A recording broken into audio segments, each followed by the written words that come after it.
Hello, my friends. Before the show starts, I wanted to take a moment to ask you, the listener, for a little bit of help this holiday season. My dogs, Henwolf and Chicano, have both developed serious health problems, all at once and all around Christmas, and I could use a little bit of help making sure I can take care of their bills. So if you want to find out how you might be able to help out, just go to WeeklySpooky.com and click on Help My Dogs. Thank you again, and now let's get on with the show. Hello, my friends. It's the holiday season, a time for good fear, if you ask me. There's no better time for a chilling story than when the weather turns cold, the nights become longer. Oh my, yes. The holidays are bright and cheery, but they're built for ghost stories. We here at Weekly Spooky have been doing our thing for over 3 years, and we have some great, terrifying Christmas stories to share with you. So kick back, relax, grab yourself a candy cane and a hot cup of cocoa, and prepare yourself for 2 hours of holiday horrors, courtesy of your good friends at Weekly Spooky. Up first is Biting Cold, with special music by Ray Mattis, after these words from our sponsors.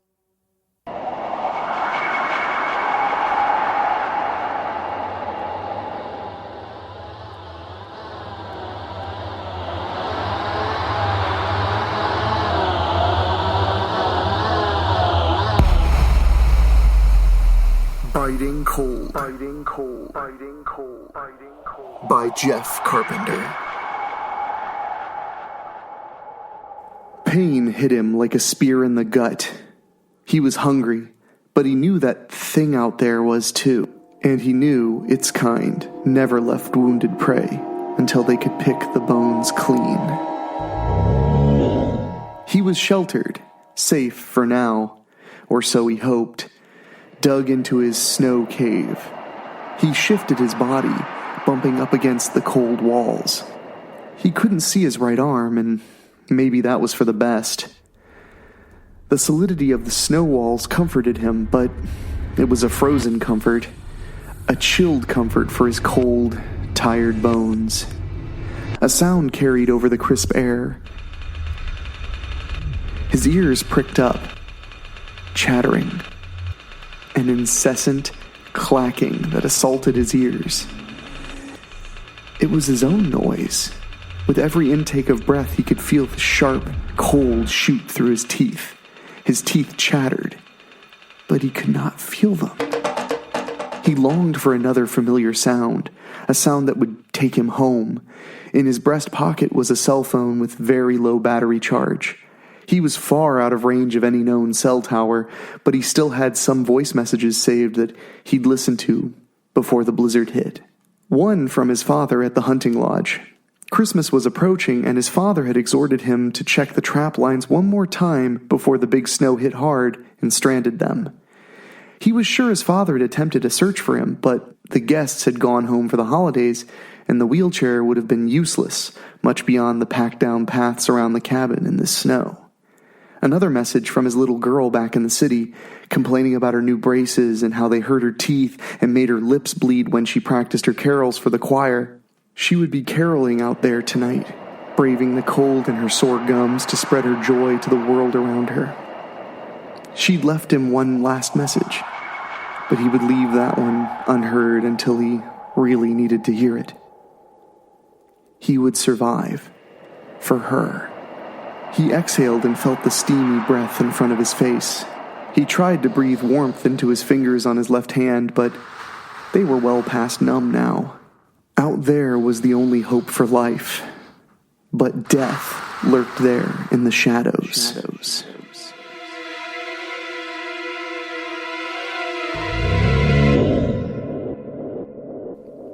If he did nothing, if he curled up in his icy tomb and let sleep overtake him, the beast would have him still. It would dig in and dig him out, scavenge his cold, tired bones like a grave robber.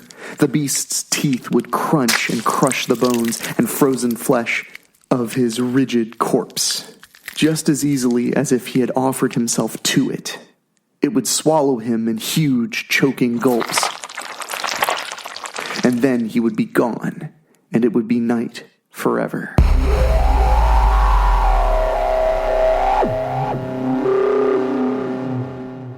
He closed his eyes, tight enough to shut out the images in his brain. The creature invading the hole with its snout, slavering to get at the bloody, sweating slab of meat still living inside. If only he could last through the night. Then maybe one more night.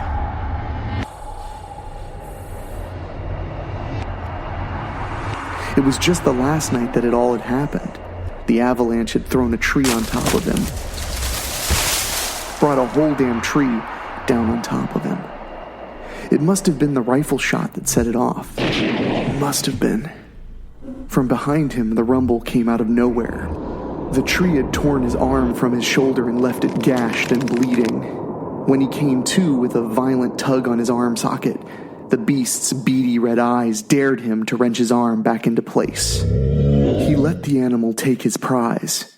It was no good to him anymore anyway, but now the beast knew he was weakened and had limited mobility, had limited range, had tasted mortality, and was handicapped. It would come again and again to test its prey's strength and its ebbing will to survive. If he could only make it to the tree, the upturned tree, its branches ready-made kindling, the waterproof matches in his pocket were still good, he hoped. Fire. A glorious fire could be kindled, bringing warmth to this long night, warming his belly, slacking his thirst, thawing his fingers. The beast would feed him, its long dense fur, the oil in its hairs would keep the frost off of him. His boot would hold enough snow to melt into drinking water. His left hand clenched into a fist. It needed to hold something solid. His bolt-action Remington had been broken and buried by the tree's weight. No weapon. Still. The branches could make a spear, but he didn't have a knife to sharpen it. Teeth. He had teeth, as did the beast, of course, and he would pit his molars, canines, and sizers in his dizzy brain against the animals. He had 32, 31 after that drunken brawl. Molars for grinding and sizers for biting and cutting. Canines, his eye teeth, for tearing and ripping. He would chew the bark and spit it out. He would chew the fleshy tip of his branch into a wicked sharp point of death-dealing, plunge it into the gut of the ravenous animal, finally killing its hunger. He had no fingers, not that he could feel anyway. He could pull himself to the tree, but that could loosen the shirt of his makeshift tourniquet and open the flow of blood again. He can feel himself succumbing to the cold, to his leaking blood, to the dark night all around. It was now or never. His eyelids flutter. To sleep, or... He moves. He pushes out the hole, crawling at first, then limping, stooping, gradually more erect, from animal to man, a momentary recurrence of evolutionary strides. He can do it. He is doing it. His numb fingers find the tree. With a grunt, he feebly snaps off twigs. He clutches them clumsily in his single arm. They slip and fall out. He scoops them up again. He collects and breaks off branches of various sizes from the falling tree, smaller for kindling, larger for the main fuel of the fire. He stacks them in a rickety pyramid. His hand, curled like a useless claw, clutches the matchbox to his chest. He pulls out one match with his teeth. His lips tremble as he bends his head to the matchbox striking surface. The match flares up and burns his lips. It falls to the snow and fizzles. He tries again and manages to catch it aflame. He ignites the pyramid stack of wood. With the warmth comes the feeling back into his fingers. He bites into the fleshy wood, his lips curling at the bitter taste of bark. He grinds away at the wood, periodically spitting out the pulpy ball of mulch. He wipes the wood juice running down his chin with the back of his hand. The hot saliva runs cold and icy down his chin, almost freezing solid before running down his neck collar. He breaks a tooth and whimpers in pain. Then he stops. He sees a motion at the edge of the perimeter of the circle of firelight. His eyes dart to the right, scanning the flickering shadows and darkness beyond. He holds the rim of the boot collar to his lips, awaiting the refreshing slake of liquid to quench his thirst. The smell hits him first, the foul, pungent odor. Then the crushing weight of the beast slams into his chest, bowling him over. His arms flail to fight for balance, but he's gone, and so is his boot. Flung into the fire, splashing water, it sizzles and steams. And then the Wolverine growls and makes his slow advance, haltingly, limping. The beast leaps on him, snarling, slavering hot spit and wet saliva on his face. He turns his head, avoiding its snapping teeth, the hot breath on his face. It pushes on top of him for better advantage. It will have him soon. He can feel himself losing the battle. His eyelids flutter. To sleep, or... He bites into the exposed neck of the beast through wet fur. The beast jerks and rears back, giving him enough room to reach his stride and grab the spear. He plunges the spear deep into the belly of the beast. It howls in agony and its tongue lolls in its mouth, tasting mortality. The Wolverine slumps to the ground, its fur bathed in the orange glow of the fire. He raises his stick in victory. He circles the body of the Wolverine, watching it closely. The steam escaping from the gash in its belly as it slowly cools to the outside temperature. Snap! Teeth bite into his ankle. The shin bone of his leg fractures. The unrelenting metal jaws of one of his steel traps enclose his lower leg. He hits the ground hard. He stares at the Wolverine's missing forelimb, the nub where it had bitten it off to escape, and then his own missing arm. The Wolverine's eyes now closed, its soft lashes whiting over the fresh snowflakes. His lashes, too, grow heavy with white flakes. The flickering flames of the fire die to embers.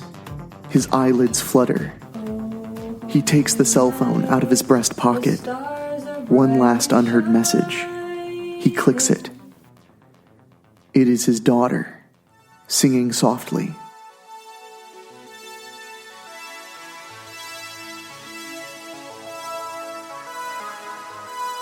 He closes his eyes and listens to the carol on repeat until the battery dies. A thrill of hope, the weary world rejoices, for yonder breaks a new and glorious morn. Fall on your knees, oh hear the angels' voices, oh night divine. A thought passes through his frozen mind. To sleep, or...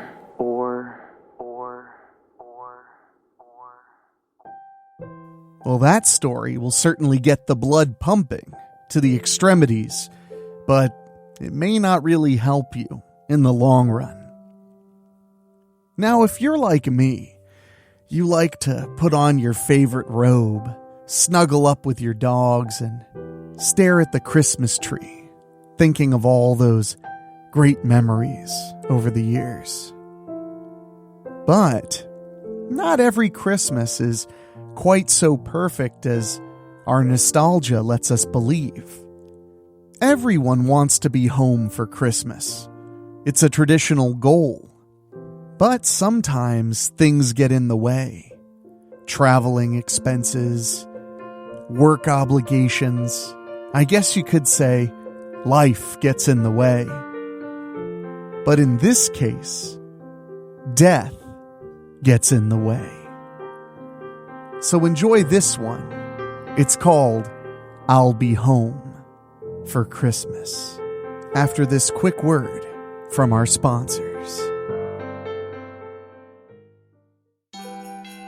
I'll Be Home for Christmas by Shane Migliavacca, a Weekly Spooky original.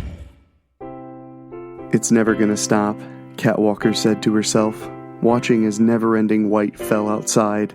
The dying embers of the day cast a soft glow that lit the snow-covered landscape in a blood-red hue. The wind howled, making the old walls of the house creak and strain. Cat was alone in the parlor, the gathering place for most of the social activity at Black Oaks. A tall Christmas tree sat in the room's center, its lights blinking on and off.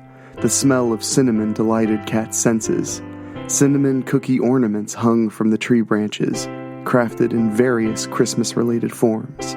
Santa, Frosty, snowflakes, and Christmas trees. All lovingly made by Black Oak's resident cook, Mallory Horst. A fire crackled in the fireplace, and the scent of burning wood hung in the air. The sound of whiskey flowing over ice pulled Cat from her thoughts. She watched fellow student Georgina Harris enter, reflected in the glass of the window. Georgina returned her metal flask to the folds of her expensive robe before crashing to the couch. The chic brunette lounged on the couch, her sleek legs visible at the robe's part. Taking a sip of whiskey, she lit a cigarette. The weather outside is indeed frightful, little kitten. Cat turned, angry at the interruption. She spun around so fast her long raven black hair fell across her eyes, stinging them. "What are you doing?" Cat blurted out, her anger getting the better of her.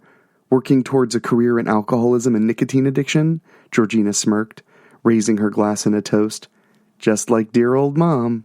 "You know the rules," Cat said. "If Miss Keene sees you," her voice lowered, as if saying the woman's name would summon the headmistress out of thin air. "Don't worry about it," Georgina took a puff off her cigarette. "It's not your ass on the line if I'm caught, kitten." "Fine," Cat gave up. Why did she care if the bitch got in trouble anyway? "And my name is Cat. I hate it when you call me kitten." Girls like Georgina were the reason Cat was at Black Oaks. She'd gotten in her fair share of fights with girls that thought they were better than her, thought they could tell Cat her place. Expulsion for Cat soon followed nearly every time. A slight, red-haired girl with a fox-like face stood framed in the doorway, her freckled brow wrinkled in concern. She was wearing a snug, if preposterous, sweater. Robots danced around a Christmas tree on its front, and a pair of pale blue jeans. "There you guys are," Sue McCoy said, sounding relieved. "Miss Keene wanted to know if you guys wanted to exchange Christmas presents now or in the morning." Cat looked down at the presents, neatly arranged under the tree.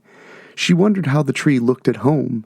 Her mom would have it all decked out with all the usual ornaments. This would be the first year Cat wouldn't be there to help her decorate it.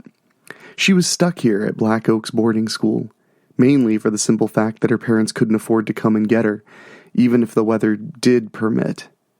Not that she was the only one stuck here for Christmas break. Georgina's mom and her new girlfriend were off to Barcelona for the holiday. Sue was still here because she preferred it to her home life. Why, Cat really wasn't sure, nor did she want to pry. The other two students still here, Lois Kincaid and Allison Gordy, were both stuck due to the stubborn onslaught of the freak blizzard assaulting half of the country.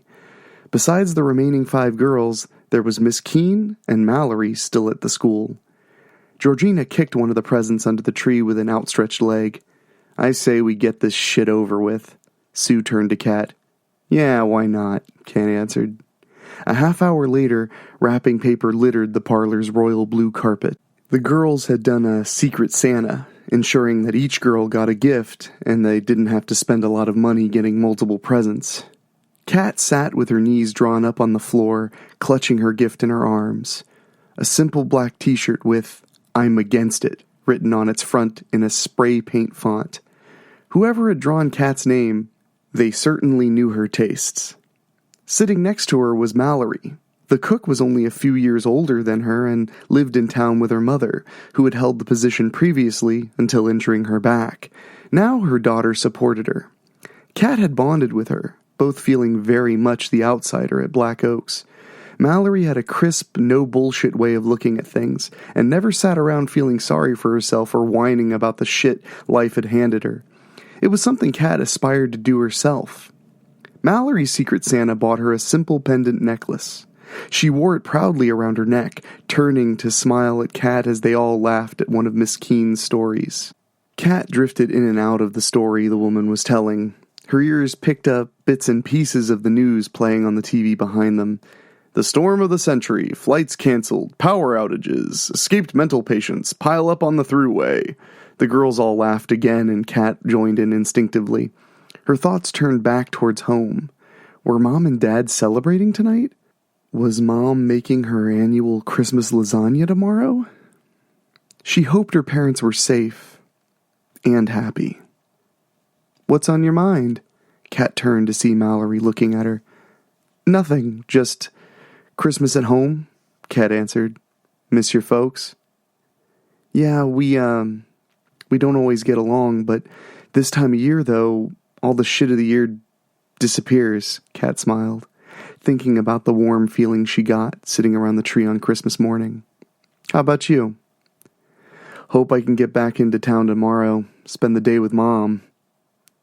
"Hold hands, you lovebirds," Georgina mocked. The heavy scent of whiskey hung in the air as she spoke. Mallory made a face. "God, you're drunk," Georgina laughed. "Fuck yeah, townie." Kat noticed a repeated thumping sound under the din of the girls' laughter and the TV. It grew louder and more ferocious as seconds ticked by, until finally... "Someone's here," Kat said, springing up from the floor. All eyes turned toward her. They stared as if she was in a one-woman play written by a psychotic. "At the door," Kat added, already headed to the foyer. Kat fumbled with the door lock as the knocking outside intensified. Miss Keene and the girls gathered behind her. "I told you, there's somebody at the door." Kat felt vindicated as the knocking continued. "Maybe you shouldn't open that door," Sue spoke up. "It could be a crazy person." "It might be a rapist," Lois said. "Or a holy roller," Georgina added. "We'll be buried in watchtowers." From the other side of the door, a man spoke. "Please, I know you're in there. I need help." Kat looked at Miss Keene for guidance. The headmistress nodded her approval. Without hesitation, Kat unlocked the door. Wind and snow assaulted her immediately. A man, looking half dead, stood at the center of the maelstrom. His hair whipped about as if alive, and his eyes were wide with panic. The man stumbled into the house, helped along by Kat and Miss Keene. Sue struggled to shut the door behind them, the snow and wind fighting her. Mallory stepped in and helped her close the door. "Well, this is something," Georgina said, observing the scene before her. They took the stranger into the dining room. A large wood table sat at room's center. The room, much like the living room, had been decorated for the holiday. Lights and garland ran along the walls, and the table was covered by a tablecloth and placemats depicting Santa and his reindeer on Christmas night. Allison pulled out one of the chairs for the disheveled man. "Get him a blanket and some coffee," Miss Keene instructed Allison and Lois, sending the two girls racing off in opposite directions. I told them I'll be home for Christmas," the man said through chapped lips. He looked up into Kat's eyes. "My wife and son, they're waiting for me." Miss Keene took the blanket from a returning Allison and draped it over the man's shoulders. "Were you in an accident?" The man hugged the blanket to himself before nodding. "Our bus went off the road. The snow made it hard to see." Lois came back with a steaming cup of coffee. The man gladly took the mug, holding it in his hands for the warmth it radiated. "Whereabout did you crash?" Miss Keene asked. "How many people were on the bus besides you?" "I don't know where. The storm made it hard to see any landmarks." The man took a sip of coffee. 10... I think there was maybe 10 on the bus." He pondered this for a moment before continuing. "I went for help and I got lost." He laughed grimly. "I was, in the army. Some tracker I turned out to be.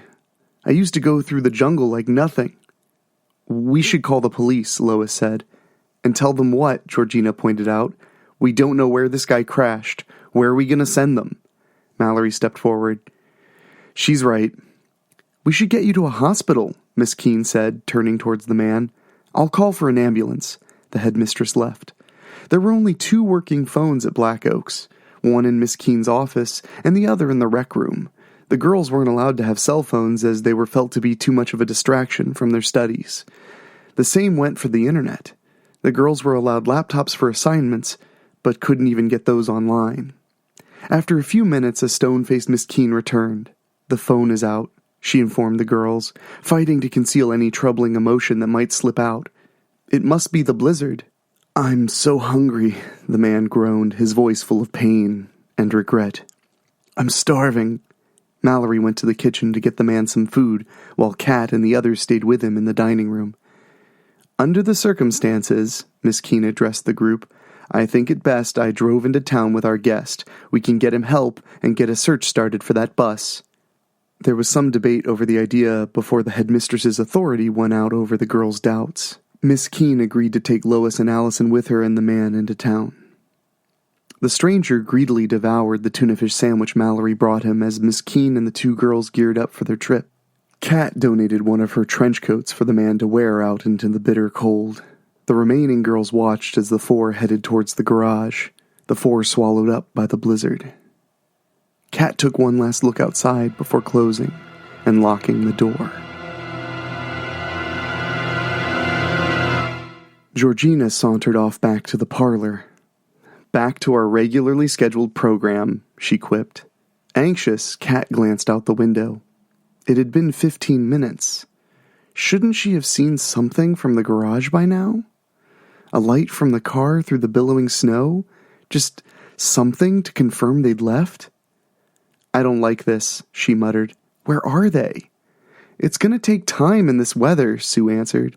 Pulling on her jacket and hat, she unlocked the door. "I'm going to go check on them, just to make sure." Sue thought about it. "Can't hurt. I'll go with." "We'll hold down the fort," Georgina said, lighting up a cigarette.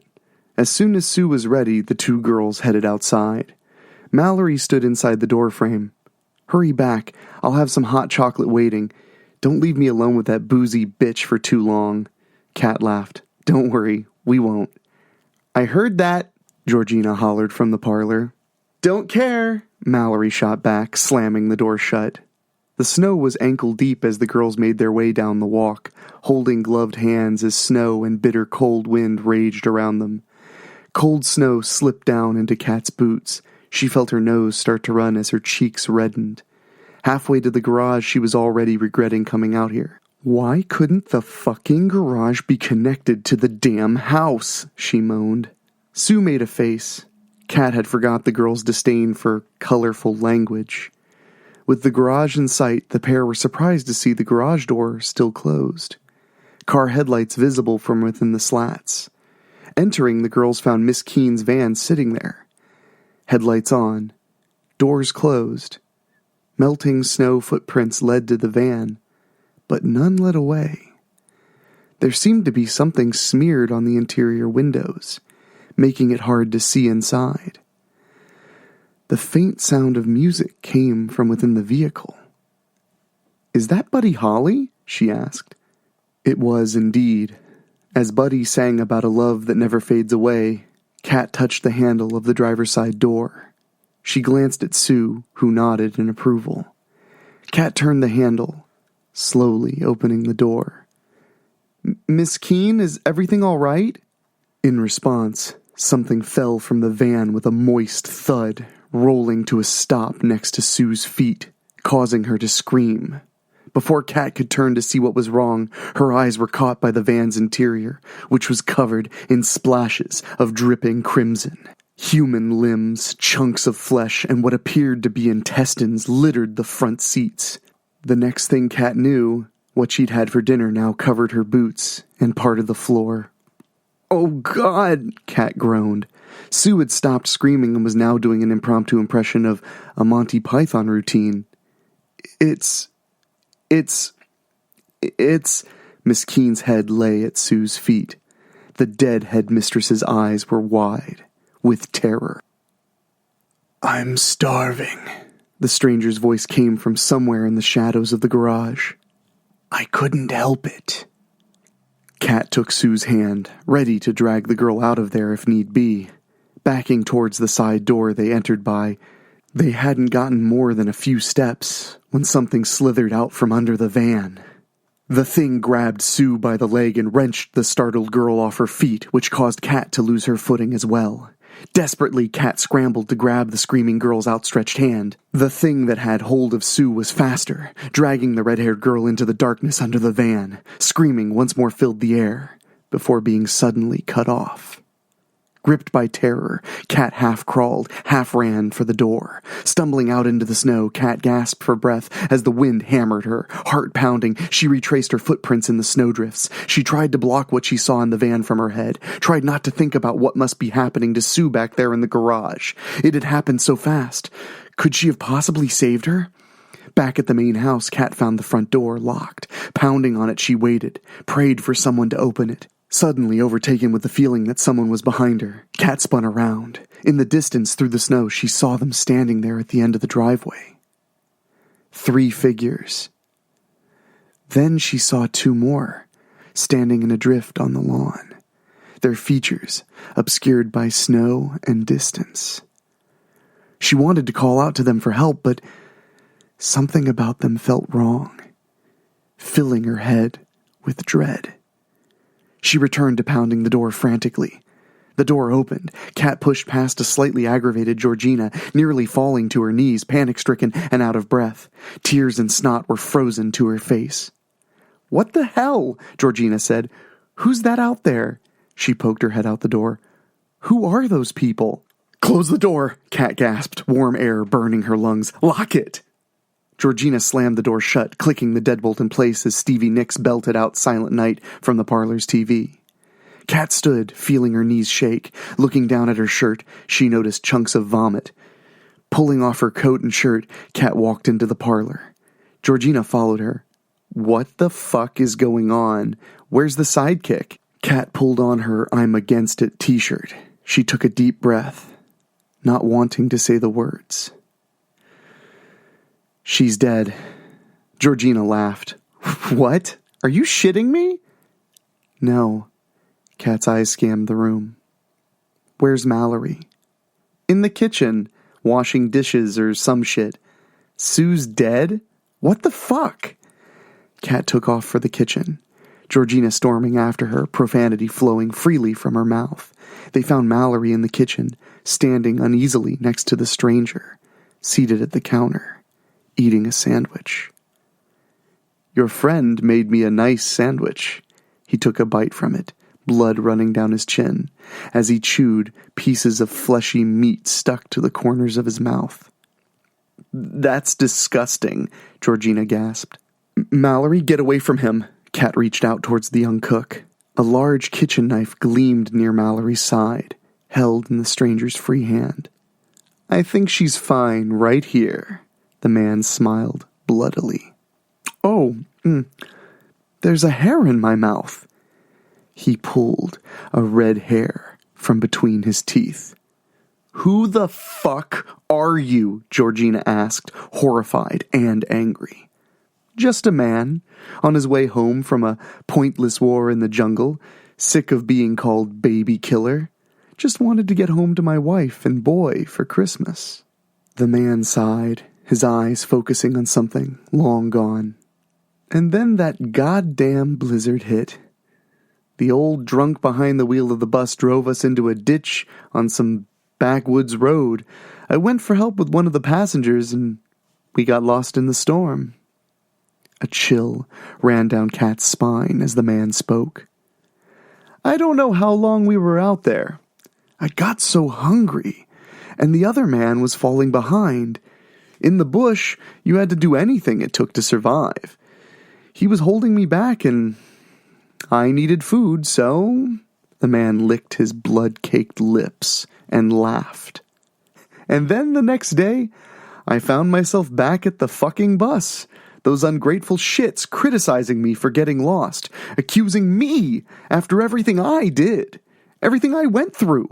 It was too much. And a man's gotta eat." Kat felt sick to her stomach. She willed herself not to throw up for a second time. That night, it came to me. Standing there at the edge of the trees, it called to me. Wendigo. Demon spirit. My burden, my curse. The hunger inside me. That's where it lives, keeping me alive. To feed it. Georgina scoffed. That's a pretty fucked up story, buddy. What are you smoking, and can I get some? A loud knock came from the door. They're here, the man said as he stood. I hate to eat and run, but they're company I try not to keep. Who are those people out there? Georgina asked. I really must be going. I fucked around here too long. The stranger held the tip of the knife to Mallory's throat. I was looking forward to sampling all of this young flesh. Tastes so much better than that old hag in the car. He backed towards the rear door that connected the kitchen to the courtyard behind the main house. Another knock came from the front door. Shit, I don't think I have time to even slaughter you bitches properly. I'll have to be quick. Kat scanned the kitchen quickly. The stranger could kill Mallory before she got to a knife. There had to be something else. A third knock came from the front door. With his free hand, the stranger yanked Mallory's head back by her long blonde hair, exposing her neck. Quick and easy, babe, the stranger grinned. The whine of a kettle sliced through the tension of the kitchen, causing the man to look up from his prey just in time to see Kat snatch it from the stove. Have a little hot chocolate, Kat screamed as the scalding water hit the man dead center in the face. He let go of Mallory and the knife as he held his face, screaming in pain. Mallory screamed herself as some of the water had hit her as well. Kat hurled the now empty kettle at the wounded stranger. Georgina, for her part, pulled the startled Mallory to her feet. Let's get the fuck out of here, Georgina shouted. The girls started towards the door, but the man blocked their escape route, holding his ragged face with one hand and a knife in the other. You cunts aren't going anywhere. The trio of girls turned and ran out the kitchen down the hallway towards the front door. Out there? Georgina stopped them. What choice do we have? Kat said.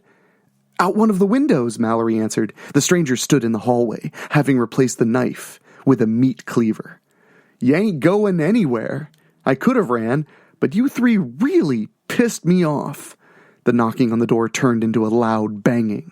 The man charged them with the cleaver, forcing the girls to run into the parlor, slicing at them as they went. Georgina lunged towards the fireplace, grabbing a poker. Spinning around, she confronted the stranger, swinging the poker at him. It collided with the stranger's head with a sickening thud. Never mess with a chick from the Upper East Side, asshole! Georgina followed up with a couple of hard swings, but her cockiness was her downfall as the stranger caught the poker, yanking it from her grip. He kicked her in the gut, doubling Georgina over in pain. Throwing the poker aside, the stranger hoisted the cleaver, ready to strike down on the stunned girl. Kat ran towards the man, howling like a banshee, attempting to tackle him. She grabbed the man's hand, holding the cleaver. The two struggled, but the man was stronger and a trained fighter. Using Kat's weight and momentum against her, he sent her sailing into the Christmas tree with a loud crash.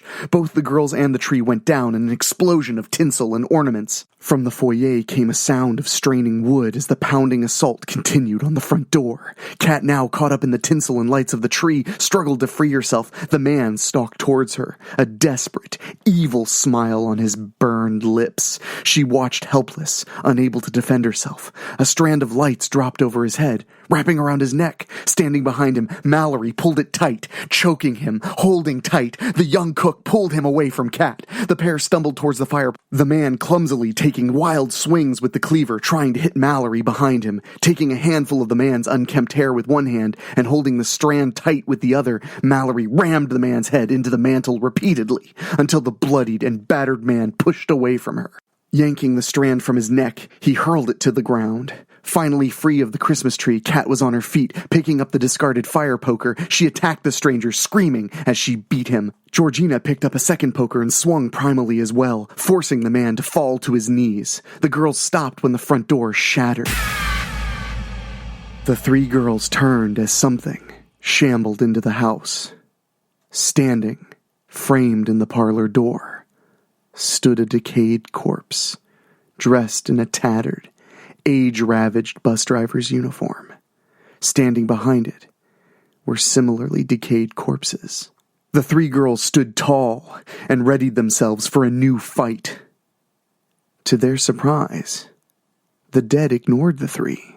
The walking corpses surrounded the man, who now knelt, laughing hysterically. Behind him, the discarded strand had partially fallen into the fireplace, burning like a fuse. It had lit the carpet up. The fire was quickly spreading. "Come and get it, you bastards," the man laughed as the dead descended on him, ripping at his flesh. "Let's get the fuck out of here," Kat said as she watched the man being ripped apart. The three girls hurried out of the house as the fire and the dead claimed it. They stood on the lawn for several minutes, watching the house burn, holding their jackets tight in the bitter cold. "So now what?" Georgina asked. "Walk to town?" Kat said. Mallory shook her head. "We should wait out the fire and the storm in one of the staff buildings. They're far enough away not to catch fire. We should be warm there." "Sounds like a plan," Georgina said. Kat looked at her two friends. "Merry Christmas, guys." "Bah, humbug," Georgina laughed. The three girls trudged through the snow. Kat turned to take a last look at the burning building before continuing on.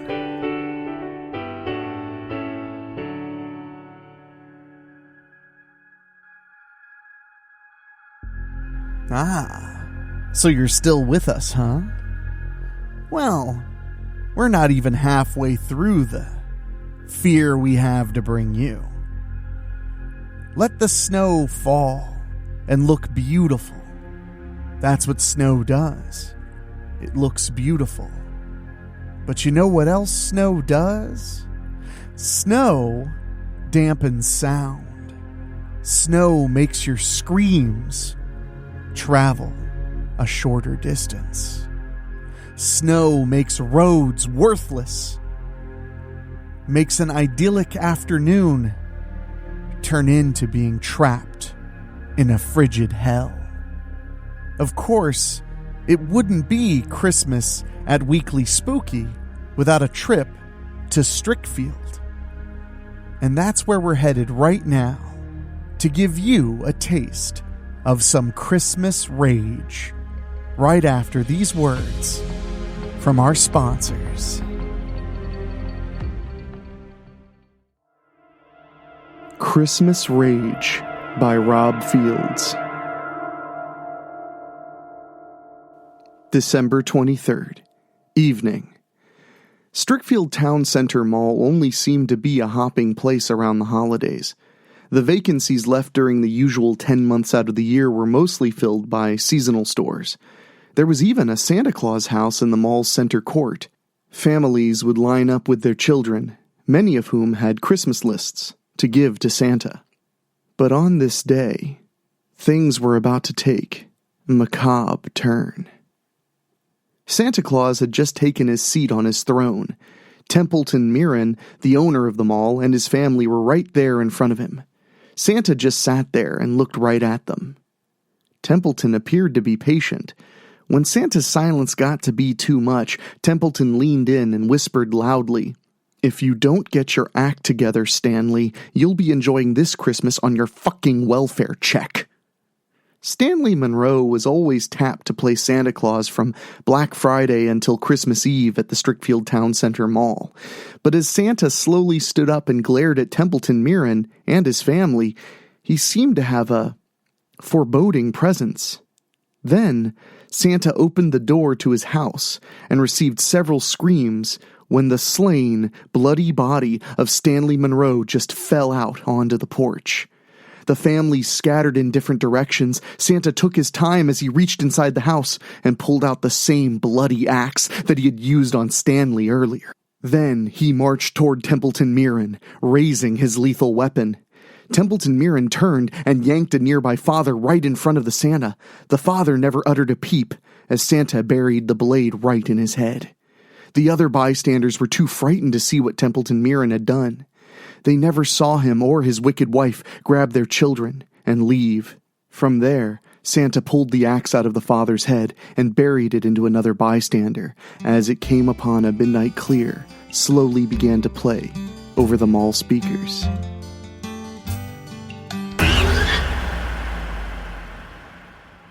Christmas Eve morning. I awaken in a different room and remember that I'm here at Franklin Sloane's house. Franklin invited me to come home with him for Christmas. Franklin and I have been seeing each other since late August.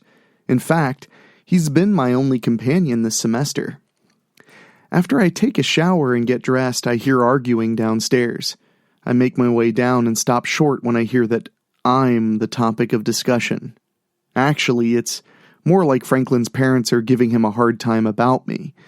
The more I listen, the more I hear his father, Joseph, and his stepmother, Delphine, just discouraging him. His dad tells him there's no way that a big-titted putana like me would ever care for him. They tell him that I'm just using him for my own selfish ends. Franklin argues back and tells them that I'm nothing like that. He tells them we've been seeing each other since the beginning of the fall semester. He asks them what I could possibly be using him for. Here's the irony. I am using Franklin, but not for the reasons his parents are implying. They think I'm with him for money, or that I'm waiting to humiliate him. I'm fully aware that people look at Franklin and decide that he's the biggest nerd there is. Do you have any idea how many times I've heard people whisper that to each other when they think I'm not listening? I even hear those same people wondering how someone like me would even be with Franklin. Delphine tells Franklin that I'm way too beautiful for him. She even tells Franklin that I would never have sex with him, that people like me belong with fraternity boys. Yes, I certainly could have had my pick of a fraternity boy or even a jock.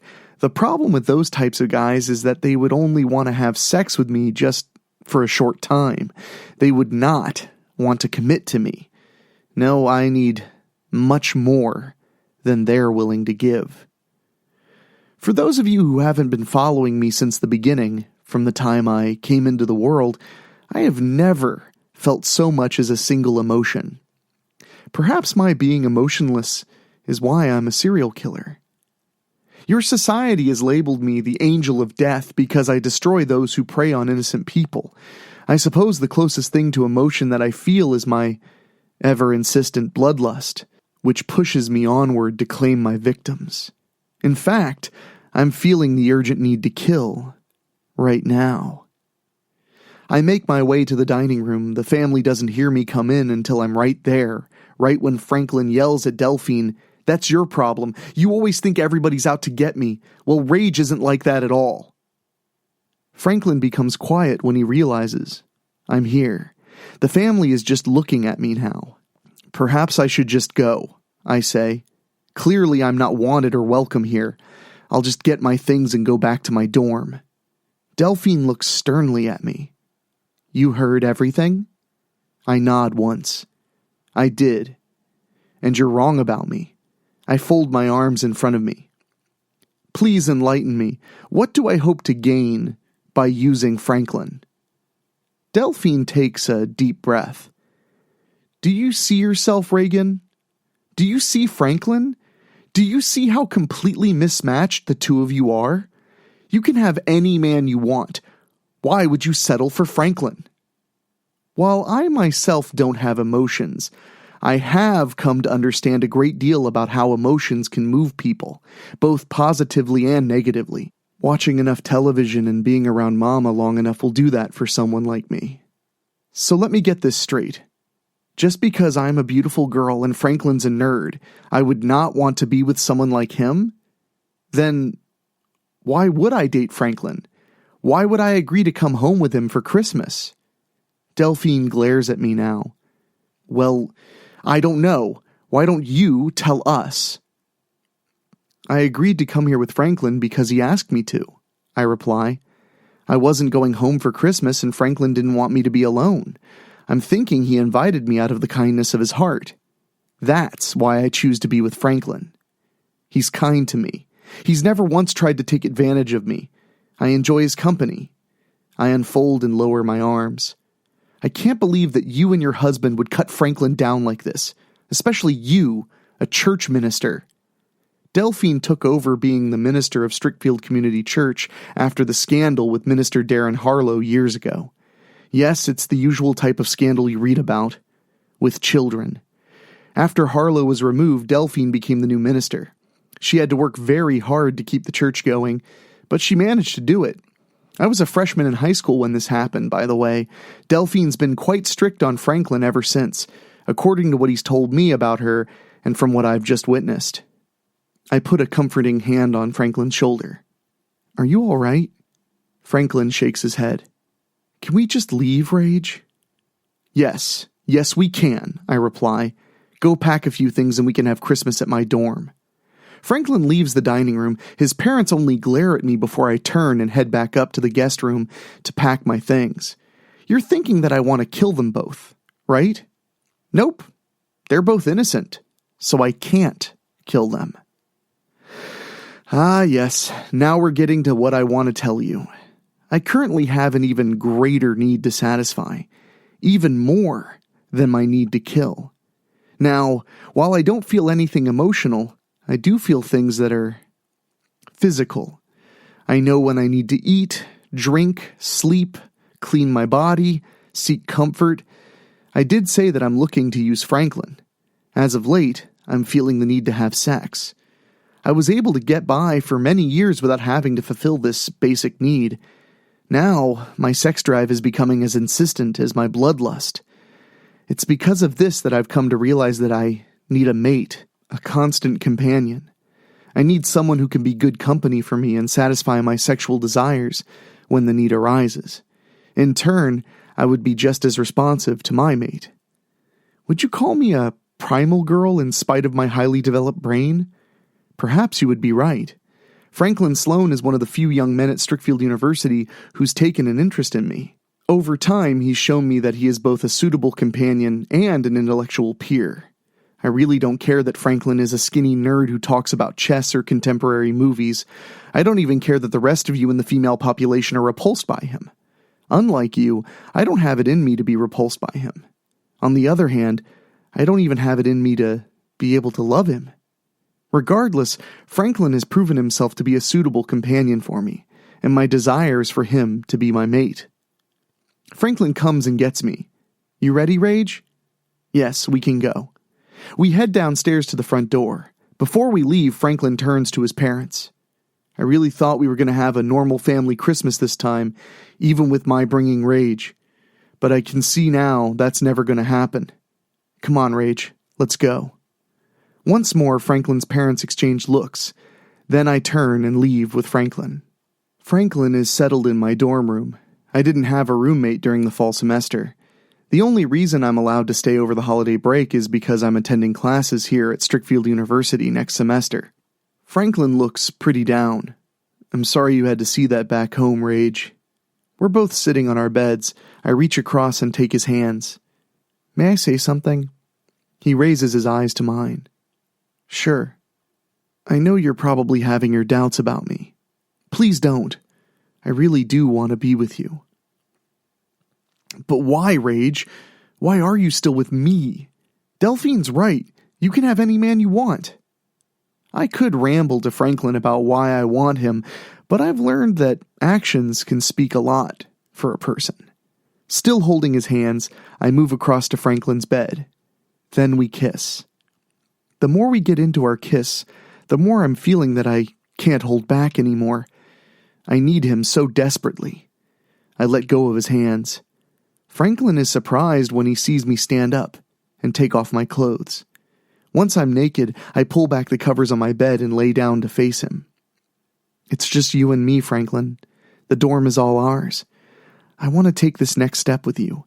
If you do too, then come, be with me.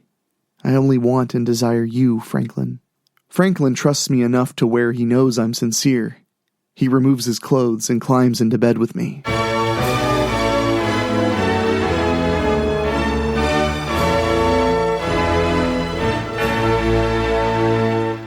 Christmas Eve, late afternoon.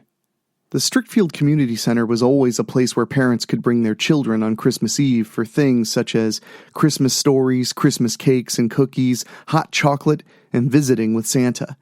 It had been just as much of a tradition as the fact that each and every household in Strickfield would be decorated to make the village look like a winter wonderland, with the exception of the walled-off property that belonged to the Mirrans. In fact, Delphine Brewster Sloan helped run the establishment, along with a few other mothers. Delphine was making more mugs of hot chocolate when Mrs. Patterson walked into the kitchen. She gave Delphine a look of desperation. "Mary, what's wrong? Hasn't our Santa arrived yet?" Delphine asked. Mary Patterson reached out, stopped motionless for a moment, then fell flat on her face to reveal the axe that was sticking out of her back. Delphine screamed, then she looked up and screamed even louder as the blood-stained Santa Claus stormed in and retrieved the axe from Mary Patterson's back. Santa looked right at Delphine and watched her scream when he drew back the axe. Somehow she forced herself to duck. When the axe blade became embedded in a cupboard, Delphine shoved Santa down and ran out. Delphine tried to yell for everyone to leave, quickly. The shrilling scream of the Santa Claus from hell overshadowed the soft Christmas music. Then more screams overshadowed Santa's as he chased after people while swinging the axe, sinking it into a few more parents. Delphine grabbed a folding chair and moved at Santa to try and keep him from killing any more parents. Or even children. Santa howled with rage and disarmed Delphine with a few hard swings of the axe. Santa shoved her down and raised the axe for the kill. Delphine held her hands up and screamed as her life flashed right before her eyes. Christmas Eve evening. I awaken and know that Franklin and I are spooned up together. We spent much of the afternoon having sex.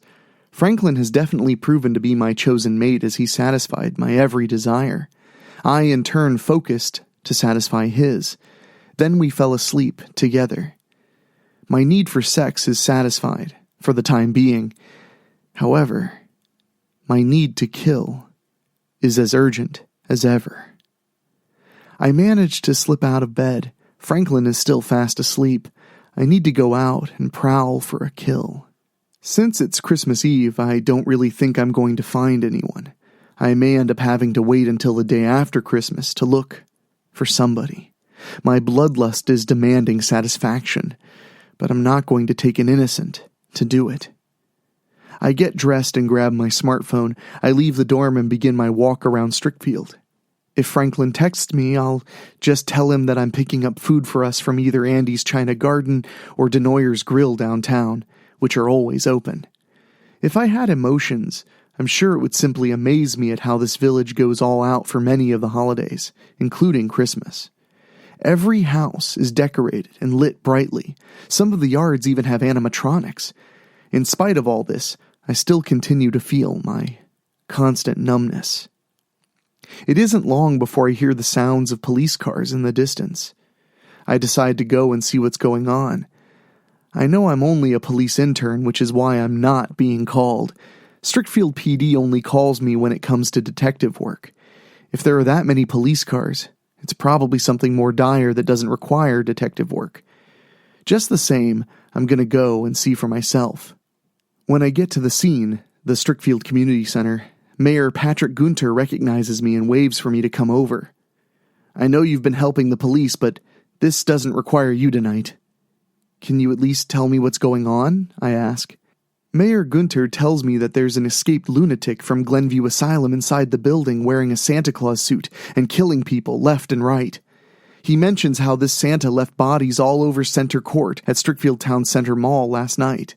As Mayor Gunter keeps talking, my bloodlust is going crazy, commanding me to claim this Santa. Just what Mayor Gunter tells me alone is enough to where I don't have to do my usual research.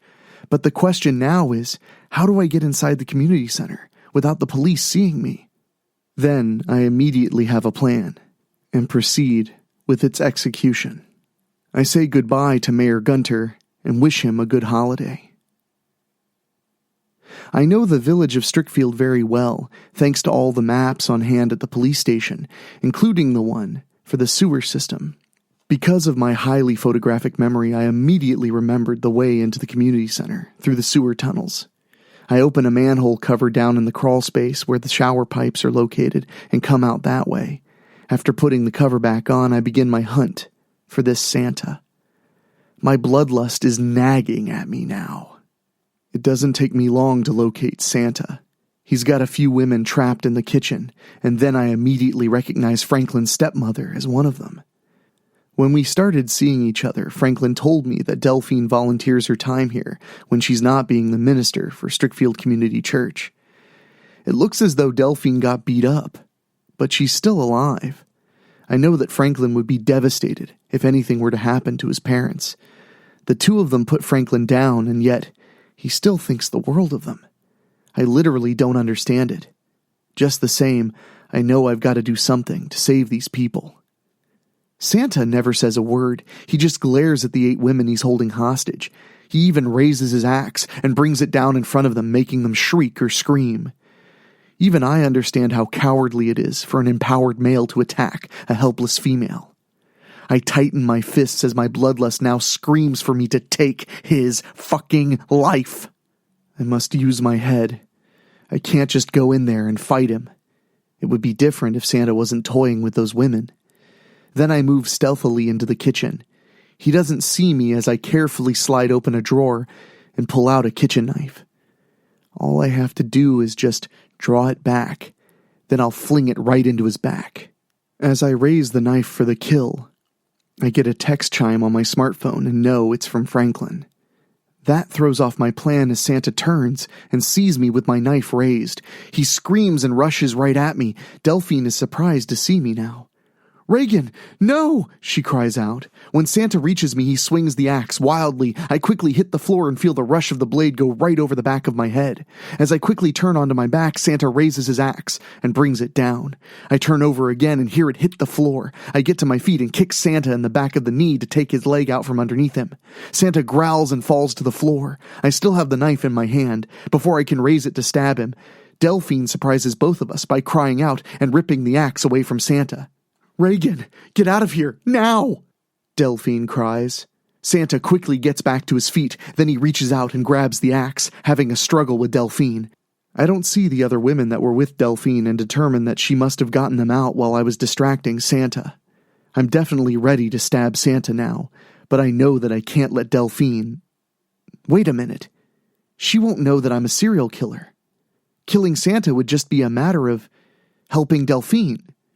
Of self-defense. Neither Delphine nor Santa can see what must be the evil glow in my eyes that all of my past victims have seen. All I have to do is move up behind Santa.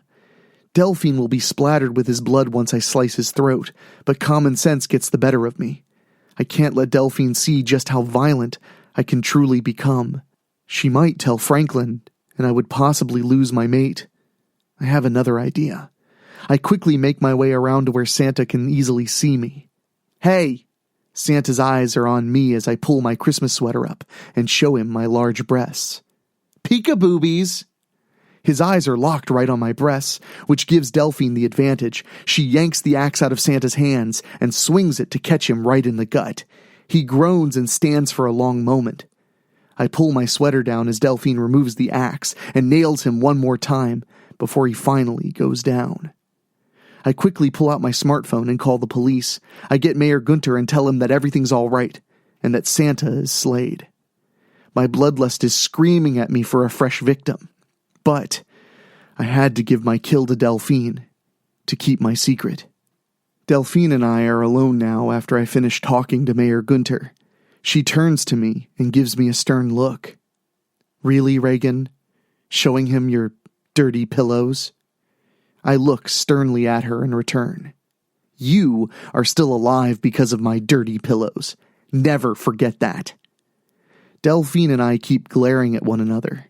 Finally, Delphine softens her expression and sighs. She looks around and moves to make sure that we're truly alone. I can't imagine why she would need to do that. She returns to me. "Yes, you did save many lives today, Reagan."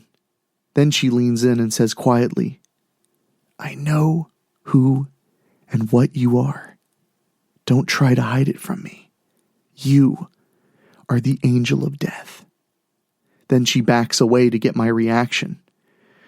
I just look at Delphine. "I think you're mistaken." Delphine shakes her head slowly. "I'm not. You don't know, Reagan, but many years ago, you saved many lives that night, including mine." Just then, Mayor Gunter comes in with some police officers. He points right at me. "Reagan Devereaux, over here, now!" Delphine mouths to me, "We'll talk later." I nod to her and address Mayor Gunter, who gives me hell for not keeping my distance on the count of my being a college intern. At the same time, he congratulates me on being the hero. Of course, I make sure that Delphine is given her fair share of the credit, since I didn't stop that Santa from hell alone.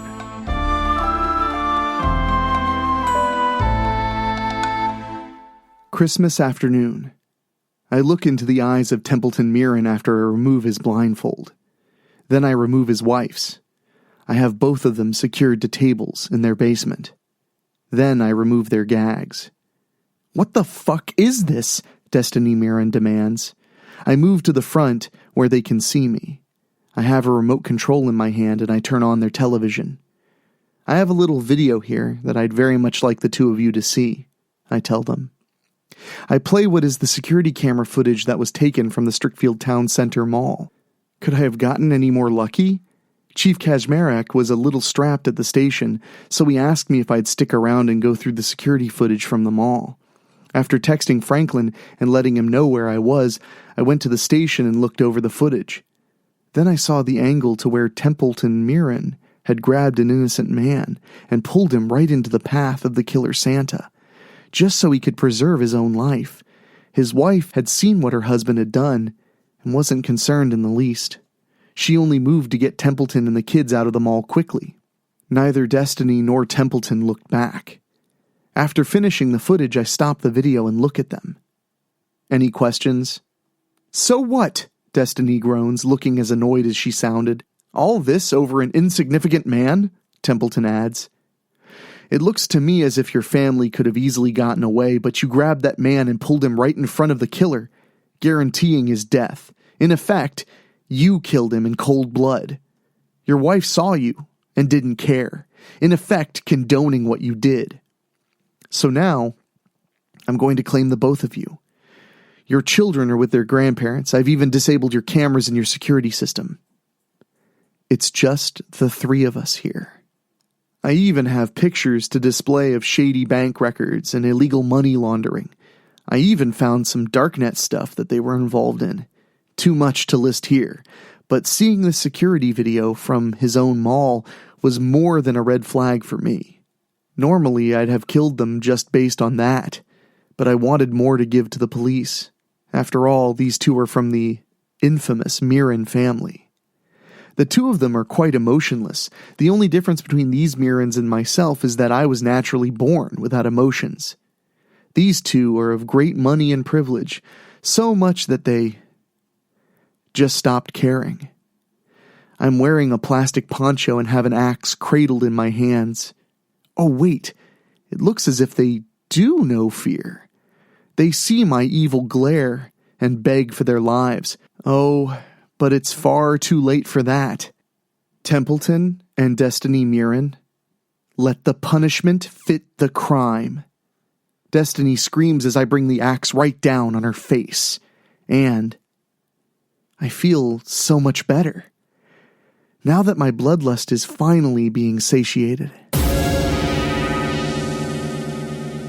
Christmas evening. Delphine called Franklin and made things right with him. She even told him to bring me back to the house for Christmas dinner. I agreed when he asked me, and all was well. Franklin's dad still gave me some distrustful looks, but that was it. Delphine asked me to help her in the kitchen so we could have our little talk. As it turned out, Delphine had indeed discovered my secret. When she said that I had saved the lives of her and many children that night, it was because she had discovered Minister Harlow's terrible secret. She had tried to stop him on her own using the legal system, but his influence was too strong. She decided that she would bring him down alone, even if it meant breaking the commandment regarding killing. As it turned out, I had read the story about Harlow in our newspaper in North Ridgeway. I came to Strickfield to claim him after I did my research. I broke into Harlow's house, not knowing that Delphine was already there ahead of me. I ended up finding 5 children that Harlow had locked up in his basement. I freed them and told them to keep quiet. Harlow wasn't expecting a high school freshman girl to come for him. After going up to the second floor and beating the living shit out of Harlow, I tied him up to his bed and castrated him. Even then, I remembered Mama's words about making the punishment fit the crime. Delphine had been hiding in a closet, possibly waiting for the right moment to strike Harlow herself, and discovered that I was the angel of death. After cleaning myself up, I gave one of my burner phones to the kids and told them to call the police. Delphine told me that after I had left, she had explained everything to the police, leaving me out of it. Delphine gave me a big hug and thanked me for what I had done, today and back then. She promised me that she would keep my secret. The only thing she asked was for me not to hurt Franklin. I, in turn, promised her that I wouldn't. Delphine never so much as gave me or Franklin a hard time ever again. That night, Franklin and I go back to my dorm. After we have sex, Franklin and I talk. He tells me that he only wants to make me happy. I tell him that I am. Well, in my own way, I'm more than content on having Franklin Sloan as my mate, and I tell him that I'm not leaving him. Franklin has a realization. I have something for you, Rage. He gets out of bed and brings me a small gift-wrapped box. I unwrap and open it to reveal his high school class ring. It's not much, Franklin tells me, but I know how I feel about you. Maybe Dad and Delphine are right about you being too good for me, but I need to know, Reagan Devereaux, will you marry me?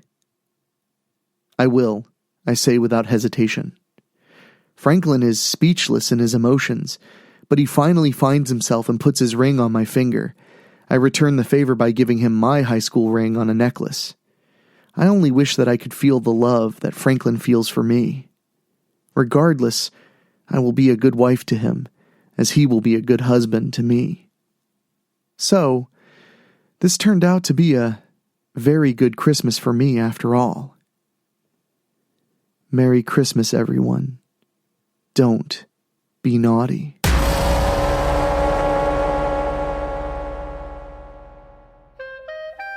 Don't forget, Christmas isn't the only holiday coming right up. 8 days of Hanukkah are right around the corner.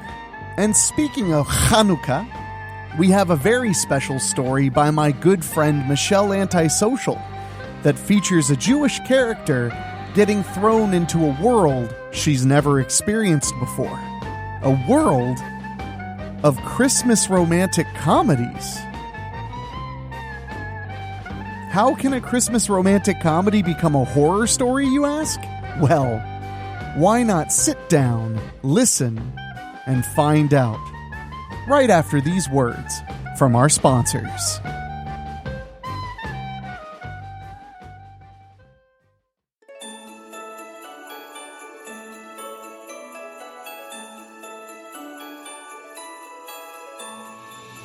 Welcome to Tiny Christmas, Iowa, by Michelle Adler. I let out a sigh as my Uber passed the "Now entering Tiny Christmas, Iowa" sign. According to the sign, it's the tiniest, most Christmassiest place in all of Iowa. My Uber driver Ajit chuckled, sensing my displeasure. I'm sure it's just as Christmassy as all fuck, I say, trying to come off as cheery and almost succeeding until that curse word at the end. I lied on my interview. I hate Christmas. I hate the Midwest. The only thing I know about Iowa is that it's a Slipknot album, and I've never designed a window display in my life. I am just an unemployable, grumpy freelance graphic designer from New York City trying to find any work that isn't stocking shelves at a grocery store. To be honest, I didn't realize the position was out of state until after I'd applied. I'd initially intended to turn the job down as I'd never had any desire to live anywhere other than the city that never sleeps. The high-rise condos, rats, street vendors, homeless people on every street corner, bodegas also on every corner, and constant bustle are things I've lived for. But at this point, maybe it's time to stop pretending I could make it in NYC anymore. It wasn't like I had a support system either. No family left and no friends to speak of. I hadn't even been on a date in the last 2 years.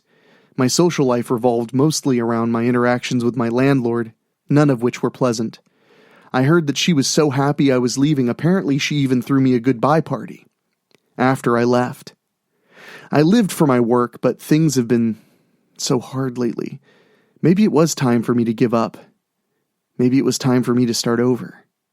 Ma'am, that's all good and fine, but we're here, Ajit said while simultaneously unlocking the doors. I hadn't realized we'd even stopped. Or that I was talking out loud. I guess it had been a while since I'd been around other people. I started to open the door before even looking at where I was. When I did, I pulled it back shut. This can't be right, I mumbled, fumbling for my phone to pull up the address I'd been given. I was sure I was supposed to be in front of a house, my new house, or, I don't know, anything, but instead we sat in a desolate parking lot on the outskirts of what was hopefully the correct town at least, though it looked anything but Christmassy. In front of me bloomed an industrial complex with a small collection of seemingly long-abandoned warehouses and factories. I felt a jolt of fear ping through my body. It was quiet here. Too quiet. Quiet enough for me to be raped and murdered without anyone noticing. This is as far as I can take you. I jumped as I realized Ajit was already grabbing my luggage from the trunk. What? Why? So no murder then? It's a small town and a beautiful day. Why not take a nice stroll through town on your way? I think the farmer's market goes till 3, he dodged. No, I don't want to walk and it's 30 degrees, I said while repositioning the luggage he'd removed back into the Uber. I just want you to finish driving me. What's the big deal? It's your job, for Christ's sake. Ajit paused. Listen, I don't go in there. Tiny Christmas is not a town for people like me. He pointed to his turban. They're racist? I don't know what you want to call it, but I just don't want to spend the afternoon stuck in there while they try to convert me again. Last time I didn't even get to take a lunch break, and I'm really hungry today, so you're on your own, he said as he finished removing my luggage. Like I said, small town, very friendly. I'm sure you'll have no problem finding the place. Well, I personally respect the Islamic religion. I chased him as he walked back around to the driver's side door and pulled it open. I'll even buy you lunch. How's that? Nope. Therapist said I need to start defining my boundaries or people are going to walk all over me for the rest of my life. He slammed the door and pressed the lock down. Enjoy your stay in Tiny Christmas. I'm sure you'll have a wonderful time. With that, he and his Nissan Altima pulled out of the lot. Wait! You can't be serious! And I'm a Sikh, you asshole! He called back as he sped away. I stood there, shivering in the cold, confused and becoming increasingly angry at my predicament. No, you're the asshole, I grumbled as I grabbed my luggage and resigned myself to walking into town. As I'd mentioned before, I was basically left to fend for myself in an abandoned wasteland. A beautiful young woman such as myself should not have to subject herself to such a dangerous situation. I pushed through the dystopian scenery with a confident stride, preparing myself for whatever unsavory situation lay ahead of me. However, when I finally rounded the last warehouse, I was not prepared for what I saw. Ahead of me, across a set of train tracks, lay the most adorable little downtown I'd ever laid my eyes on. As I walked onward, the air became filled with the scent of pine, cinnamon, and roasted chestnuts. The streets were packed with happy-looking townsfolk, each one going out of their way to say hello as I passed. And Ajit was right. There was a farmer's market. As nice as this all was, I have to admit I was a little uncomfortable with the level of friendliness and Christmas I was experiencing. I felt a bit of guilt well up inside me for not immediately being drawn into the merriness. I managed to brush it off quickly, though. I wasn't wrong. They were the ones that were wrong. As I slowly became increasingly annoyed at the pleasantries, I happened upon a coffee shop. "Welcome to Christmas coffee!" An overweight elderly woman hollered in an alarmingly cheery tone as the door jingled closed behind me. Would you be able to point me in the direction of 616 Pine Street? I am an unemployed graphic designer with no chit-chat skills. Oh, I know who you are. You're the new window display coordinator from the big city. Well, yes, and I'm running late. Oh, sweetie, You look just about chilled to the bone. Did some ethnic cab driver refuse to take you the whole way?" she asked. I wondered how common of a thing that was. "Here you go." She poured a cup of coffee and slid it to me. "Free coffee, on the house. I'm Amanda, by the way." I took the coffee, avoiding her outstretched arm. "That's really nice of you. I'll be sure to stop back when I'm settled, but I'm running late right now, so..." Yeah, I was never coming back. "Oh, right. 616 Pine, was it? Make a left, then it's 2 blocks down. You couldn't even miss it if you wanted to." I thanked her and sped out the door before she could continue to waste my time. I took a sip of the coffee as I walked out into the holiday pandemonium and stopped dead as the warmth hit my tongue.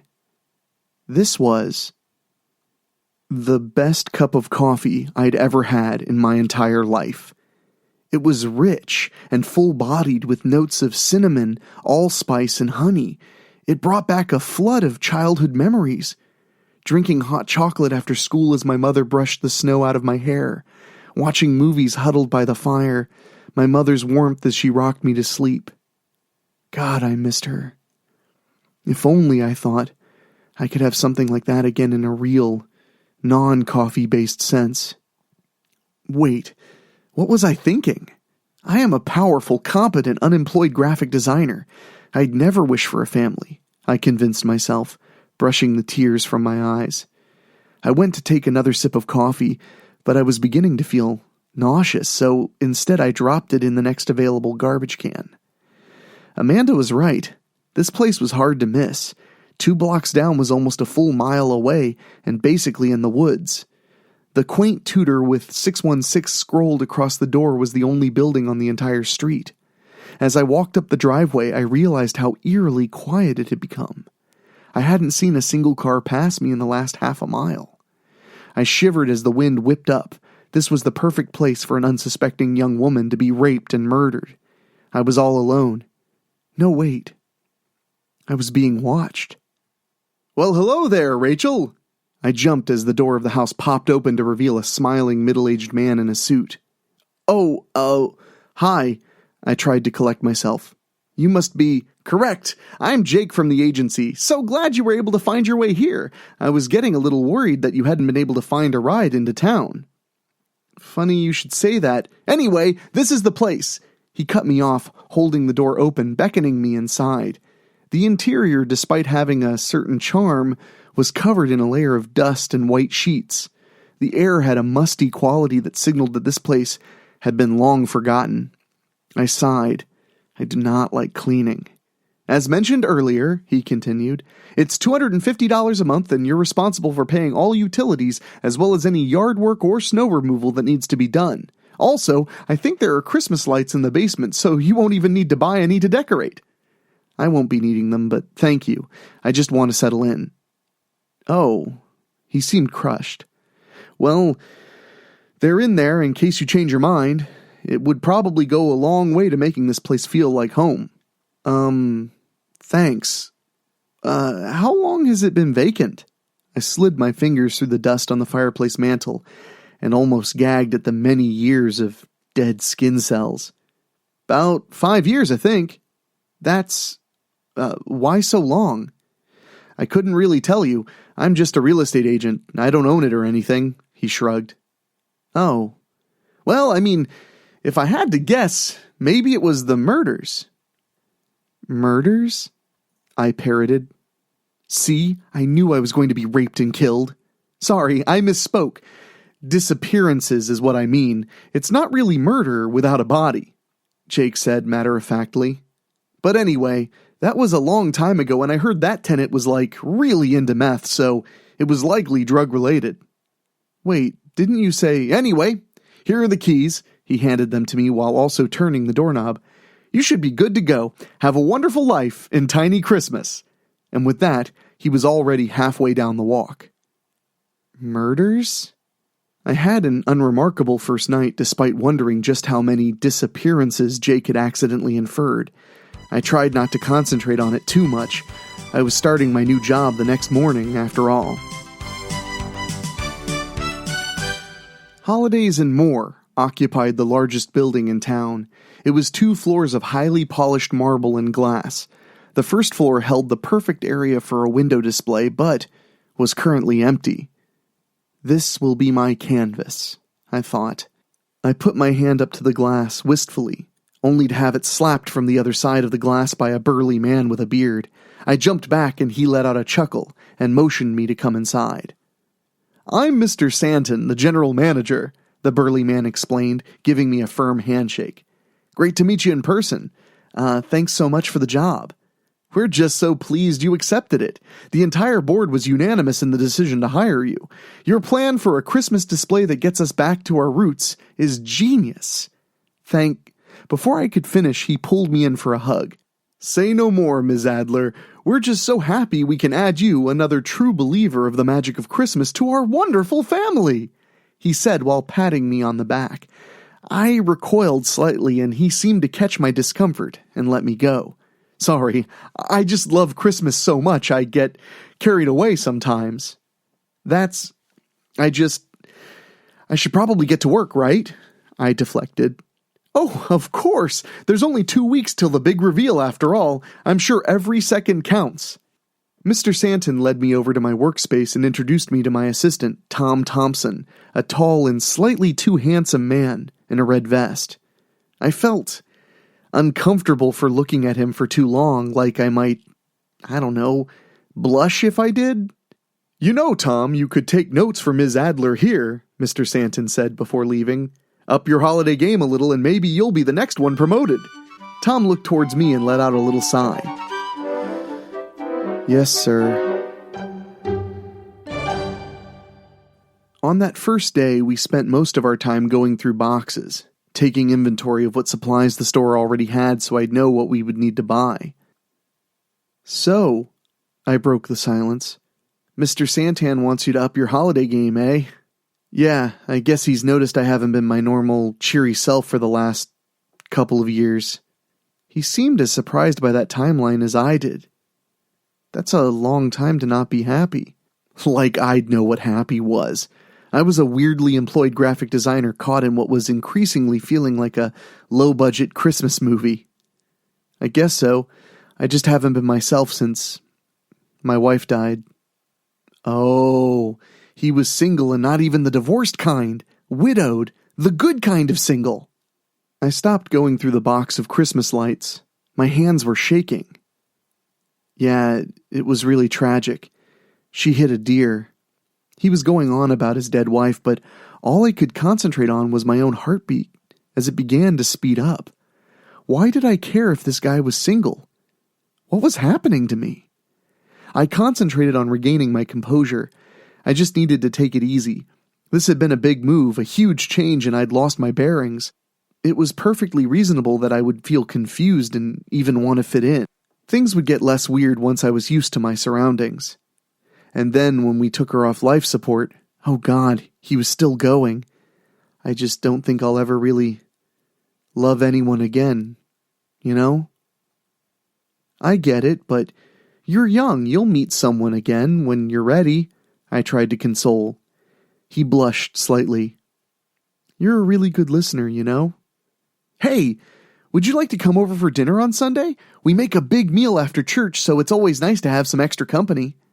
Oh, no, I don't want to impose. We don't really know each other, and please, I think of it as me repaying you for your kindness for letting me dump all my problems on you like this, he begged. Well, when you put it that way, sure.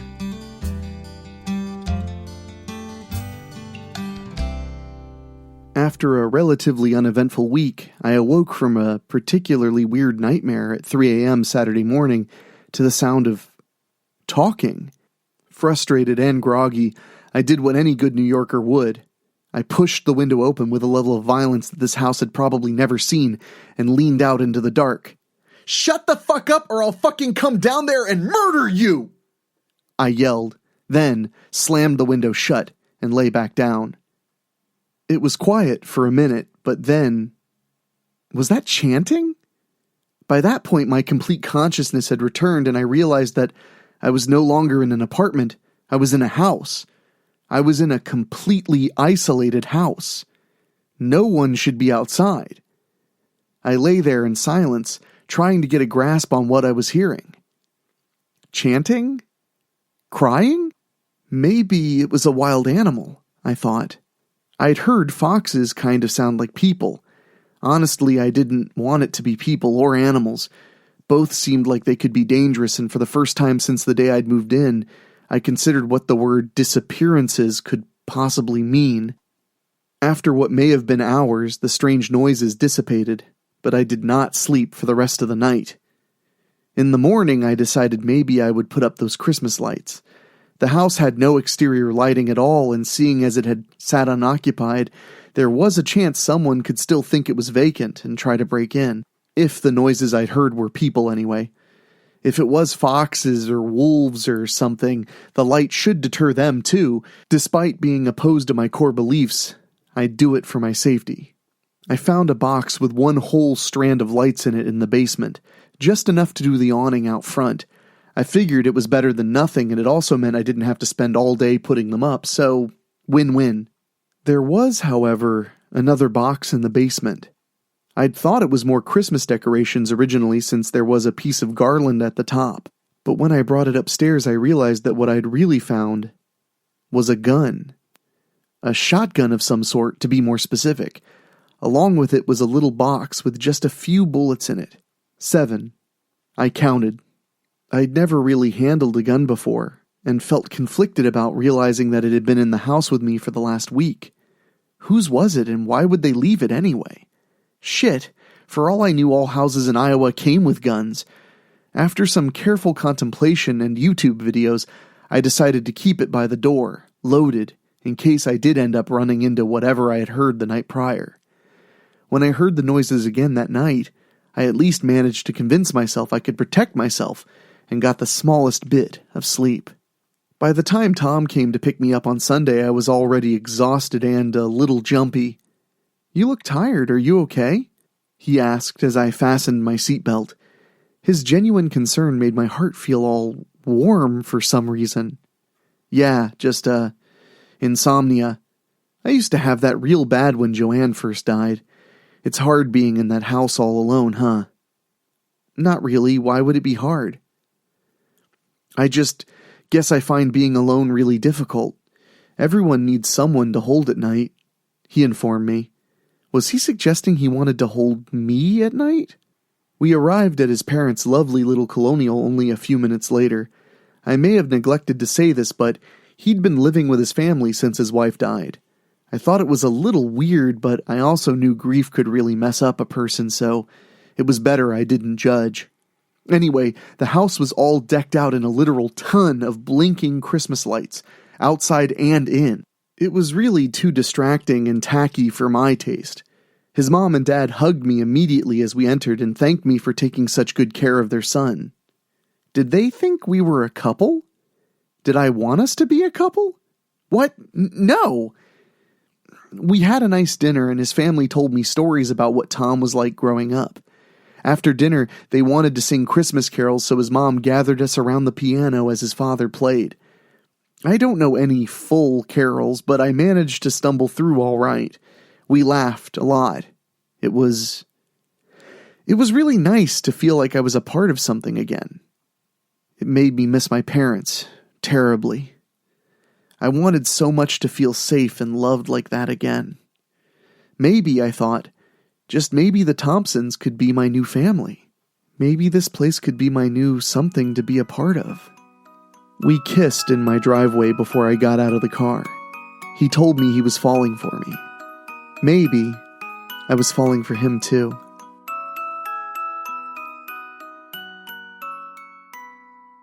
I woke up in a pure panic at 3 a.m.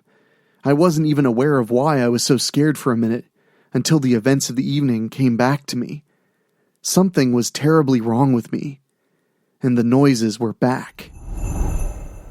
The next week was crunch time. We had to make this display the most wonderful the town had ever seen. We could do it. I knew we could. Tom and I spent most of our waking hours together making sure everything was perfect for the big reveal on Friday night. Well, he spent most of his waking hours. I mean, he was probably sleeping. I was still hearing those weird noises. However, I was beginning to think that living in the country just meant hearing unexplained sounds at night. It was nothing to worry about, and I had that gun, just in case, which I decided to leave by my front door indefinitely. Plus, Tom and I were considering moving in together, so he would be able to protect me. Everything was okay. Everything was better than expected. Friday went wonderfully. Mr. Santon praised us both and offered me a permanent position, which I gladly accepted. I invited Tom over that evening to celebrate. So, are you going back to New York City for Christmas? He asked me as we cuddled on the couch. Christmas was just 5 days away, wasn't it? Nah, I'm just gonna get some Chinese food and watch movies. That sounds really sad, Rachel. You should come over to my house. We always decorate our tree on Christmas Eve, then we do presents in the morning. You can sleep over, it'll be fun, he suggested. My family loves you, so I'm sure they'd be happy to have you. That sounds really nice, but actually I think I just want to take it easy. Oh. His expression fell. No, it's not like that, but I needed to be honest with the man I loved. I've been lying to you. I'm not... There was that chanting again. Lying? He asked, but then saw the fear on his face. What's wrong? Do you hear that? What is that? I said in a whisper, my voice shaking. Tom listened for a second. The singing? That's carolers, isn't it? I held my breath to try to ascertain what I was hearing. It was getting closer this time. Tom was right. It was people singing.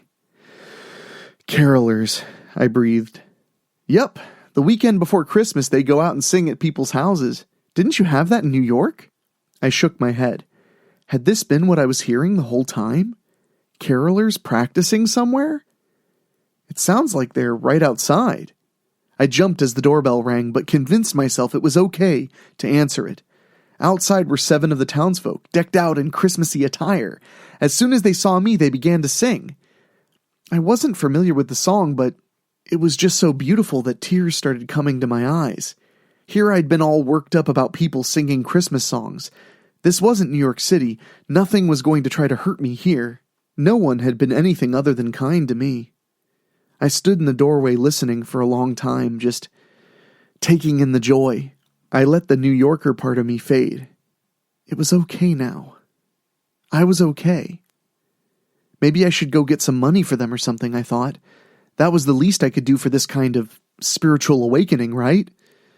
I was about to turn around to find my purse when something stopped me. I stopped me. What the fuck was I doing? I was a savvy fucking New Yorker. I didn't need this dumb shit. This wasn't even what I wanted at all. What was I even doing with this boring, sad guy? I didn't even like men, and I hated Christmas carols. Hey, can you guys... That's enough. Can you stop now? I pleaded. Really, please stop. No one seemed to hear me. I felt a deep primal fear rise up in my stomach. I needed to lie down or something. I needed them to stop singing already.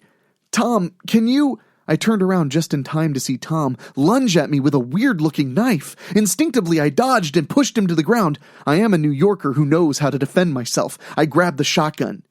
Aww, the carolers grumbled in unison. What the fuck is going on here? I spat, clenching my weapon tightly. You ruined everything, that's what, one of them moaned. I pointed my gun at the small crowd. Are you trying to disappear me? Is that what this is? You know, Tom, if you hadn't waited so long, one of them began. Tom was now sulking on the ground behind me. I was waving the gun wildly between him and the carolers now. I just wanted it to be perfect. I'm sorry, guys, Tom shrugged. She's gonna taste like shit now. Adrenaline fucks everything up, another said.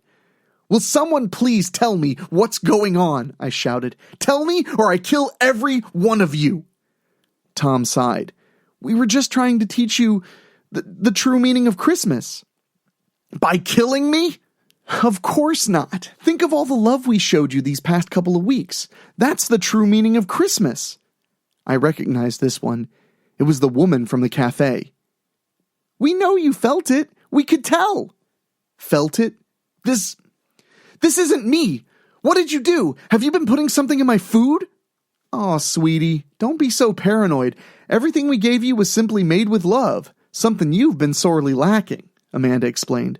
Well, that and just a teensy tiny bit of LSD. The others nodded in agreement. You fucking dosed me with LSD? What we did, Rachel, was give you the best 2 weeks of your life. We even got you back in touch with your religion, said Mr. Santon. My what? Now you can die happily, Tom chimed in, now standing over me with that knife, smiling manically. I'm Jewish, you assholes! I screamed and shot a bullet into Tom's confused-looking face. His body thudded to the floor. Oh, man! How are we going to explain this to everyone? They whined as I turned my gun back to them. Can we even sacrifice a Jew? You're not sacrificing anyone. If you try, I'll blow all your goddamn brains out, I threatened, holding the shotgun mere inches from them. But they ignored my warning and continued discussing my murder like I wasn't even there. Fucking rude townies. It's not ideal, but where are we going to find a Christian this close to the ceremony? Santon explained. A Jew is probably better than nothing, even if she is all upset and will probably taste like sadness. Hey, I bet I taste just fine. What was I saying? I did probably taste like sadness, but that wasn't the point. They were trying to kill me. I knew if I wanted to survive the night and ever see my actual home again, I was going to have to stand my ground and take those fuckers out then and there. I broke their disagreement with a single shot, fired directly into the chest of the weirdo closest to me. He fell to the ground in a motionless heap. That was finally the motivation the rest needed to actually come at me, but I was the one with the gun.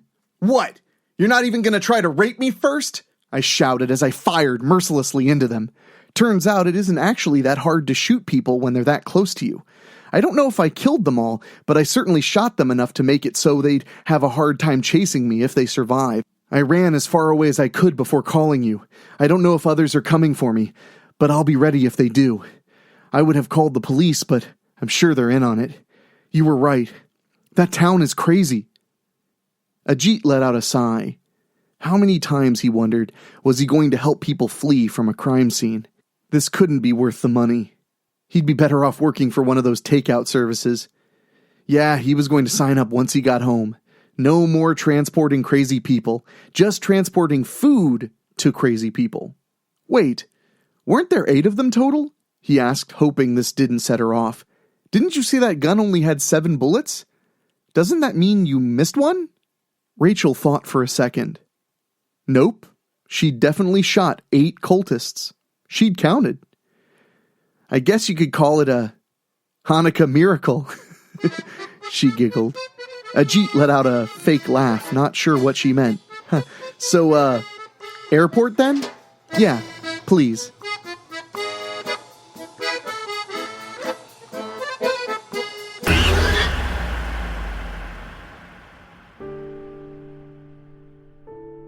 Well, my friends, before we wrap up our night of celebrating classic horror stories of the Christmas season, I want to remind you that every Wednesday in December is a brand new, terrifying tale.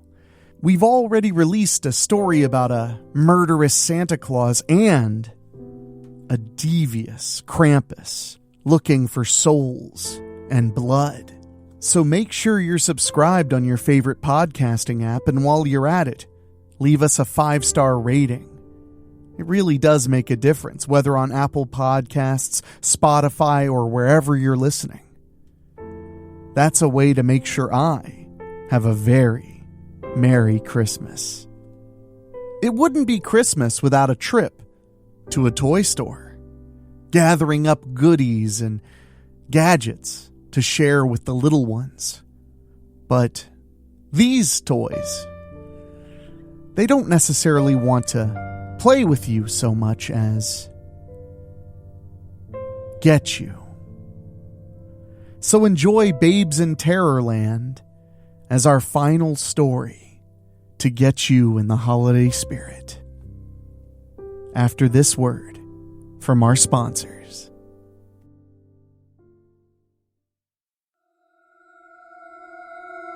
Babes in Terrorland by Morgan Moore.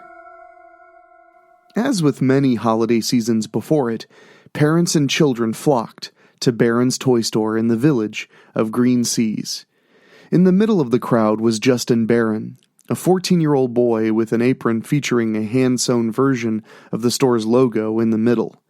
Justin was staying with his grandmother, the owner of the store, for the holidays while his parents were away on a business trip.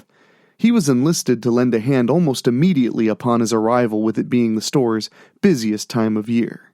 Justin could never understand how she managed it all on her own, but she had been doing it ever since his grandfather died a few years ago, and was managing it successfully, somehow. Justin moved around the store as best he could, seeing how crowded the small store was and all. The building itself was an old brownstone, with the store situated on the ground floor and Mrs. Barron's home on the second. The store could become a claustrophobic nightmare when business was booming, but he managed stocking the shelves and helping out customers as best he could. By the time 3 o'clock came around, Justin was spent and was ready for the day to be over so he could finally get some rest. Those thoughts were interrupted when he laid eyes on Kathy Wilcox. He had known her since 4th grade and had a crush on her that never faded. Justin always wanted to tell her how he felt, but he could never muster up the courage to do it. Somehow he could picture everything he wanted to say, but any time he saw her, it all vanished. Justin felt himself beginning to melt as he kept looking at her. His face turned bright red, and immediately Justin began to do some busy work around the area, trying to disguise the fact that he had been staring at her. Justin's heart beat faster and faster, as if somebody was pounding away on a drum, but that came to an immediate halt when he felt a gentle tap on his shoulder. He turned around and saw Kathy there. "Hi, Justin," Kathy said sweetly. "Hi, Kathy," Justin stammered, his face feeling like it was on fire. Kathy gave him an intimate smile, her blue eyes seeming to shimmer to Justin. "Mind if I ask you a question?" Uh-oh, Justin thought. She's gonna chew me out for looking at her, and in the middle of the store, too. Everybody's gonna think I'm some perv. "Sure," Justin responded after a brief pause. "Could you help me and my sister real quick?" What a relief, Justin thought. "Oh, yeah, for sure. What do you guys need?" he asked. She then began to walk away down an aisle. Justin followed close behind her. "My sister found something she wants, but I can't reach it, and neither can she. I saw you and thought I'd ask if you could bring it down for me, since you're so tall and all," Kathy explained. "Oh, yeah, I should be able to get it for you," Justin replied with a smile. Kathy returned the smile. "Man, she's so cute," Justin thought, as they kept walking beside one another. The two eventually got to their location and joined Kathy's sister, Janet. Upon seeing Justin and the apron identifying him as a store employee, Janet pointed upwards toward the top of the shelf she was standing at. "That one, please," Janet asked Justin. Justin looked up to where the child pointed and saw a clown doll. The doll had been in the store ever since he could remember. It had a wooden head and hands and was dressed in a hand-sewn outfit colored silver and blue. A jester hat adorned its head, bells dangling down playfully. Justin had always thought it looked creepy, and other people must have thought the same, as the doll had been around the store ever since he was a child. But maybe, finally, someone had found the doll appealing and wanted to give it a home. Justin smiled and reached up, just barely able to get the doll. He got a grip on it and brought it down, handing it gently to the little girl. "Here you go," Justin said. Janet smiled as she held and stared at the doll. Kathy turned to Justin and gave him a big smile. He returned it in kind. "I want him," Janet responded energetically as she held the clown doll up to the two. "How much is it?" Kathy asked Justin. "I'm not sure. It doesn't look like it has a tag on it." "Let's ask my grandma," Justin said. They arrived at the register to find Justin's grandmother smiling at the three. "There you are, Justin. What cute friends you have there," she said. Kathy blushed lightly at the comment. "Hey, Grandma, how much is this? There's no tag on it or even a sign on the shelf it was on." His grandmother's smile turned to a slight frown. "Oh, honey, I'm so sorry. That doll isn't for sale. I only keep it on the shelf for decoration," she explained as sweetly as possible. "But I want it," Janet told her. "Are you sure you're not able to sell it?" Kathy asked.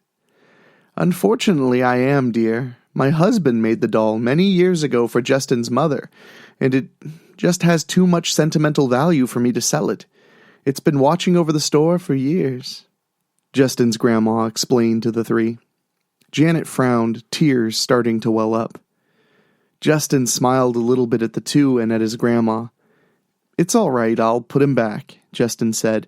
He then made a motion with his head for Kathy and Janet to follow him. The three of them made their way back to the aisle. Janet looked utterly devastated that she couldn't have the doll, and Kathy looked equally saddened for her sister. Once they got back to the aisle, Justin put the doll back up. He then turned to Kathy with a small grin. She tilted her head in confusion. "What is it? Why are you grinning like that?" she asked. "Because I know of a way to get that doll for Janet," he explained. Janet's face brightened up at once. "Really? How?" Justin moved in a bit closer to Kathy so that he could talk to her in semi-privacy. Janet frowned when she realized what was going on. "My grandma is going to go out to a party tonight, and I'll be alone for hours. Come on by around 8 and I'll let you in. We can get the doll then," he explained to her. "But she'll notice, won't she?" Kathy asked. "Don't worry, I'll take care of it. Just be here by 8.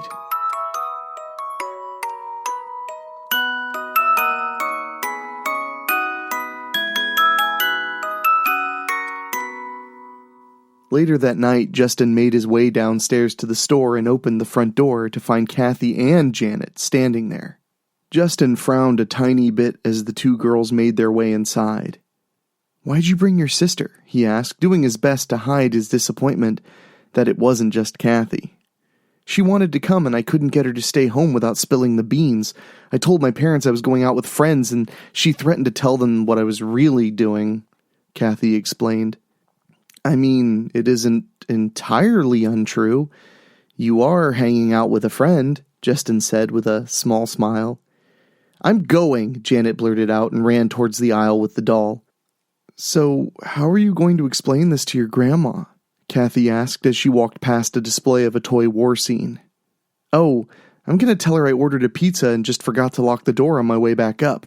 I'll take some money out of the register and hide a few other toys, maybe knock some displays over, make it look like somebody broke in and robbed the place," he explained. "That's pretty clever. Mean, but clever," she responded as she stopped by the register, Justin stopping in front of her. "Hey." "What can I say?" Justin said. Kathy smiled a bit as she fiddled with some small toys by the register. She looked around, then returned her gaze to Justin. "Why are you doing this for us? Why are you risking getting into so much trouble?" His mind raced at 1,000,000 miles an hour, trying to figure out how to explain why he was so willing to help her sister out. No, help her out. Before he could give it any more thought, he blurted out his response. "It's because I like you. I've always liked you. I think you're sweet and cute, and I just wanted to help because I like you and I thought maybe you'd like me back if I did it." He gasped for breath. Justin closed his eyes and took several deep breaths, eventually regaining control of his breathing. After a few brief minutes, he opened his eyes. Finding that Kathy was staring at him, her mouth dropped open some, and her eyes wide. Dread filled Justin, his heart beating harder and harder.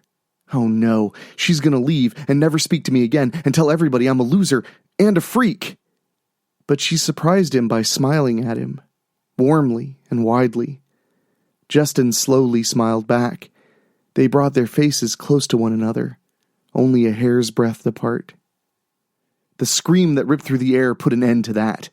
"Janet!" Kathy called out and rushed toward the location the scream emanated from, Justin following in her wake. The duo arrived to find Janet, laying on the floor screaming and crying in agony, her eye sockets bleeding profusely.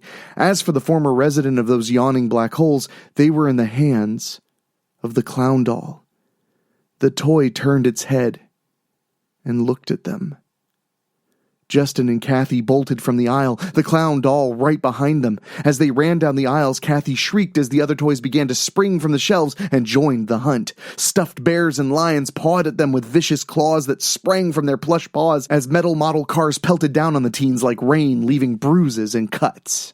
Justin managed to grab a baseball bat from a nearby barrel and started swinging away as Kathy grabbed a stick horse and did the same. The two sent toys flying left and right, but more and more came forth. Soon Justin and Kathy found themselves surrounded. They continued to swing away, but soon the terror toys grabbed their weapons and pulled them away, leaving the pair defenseless.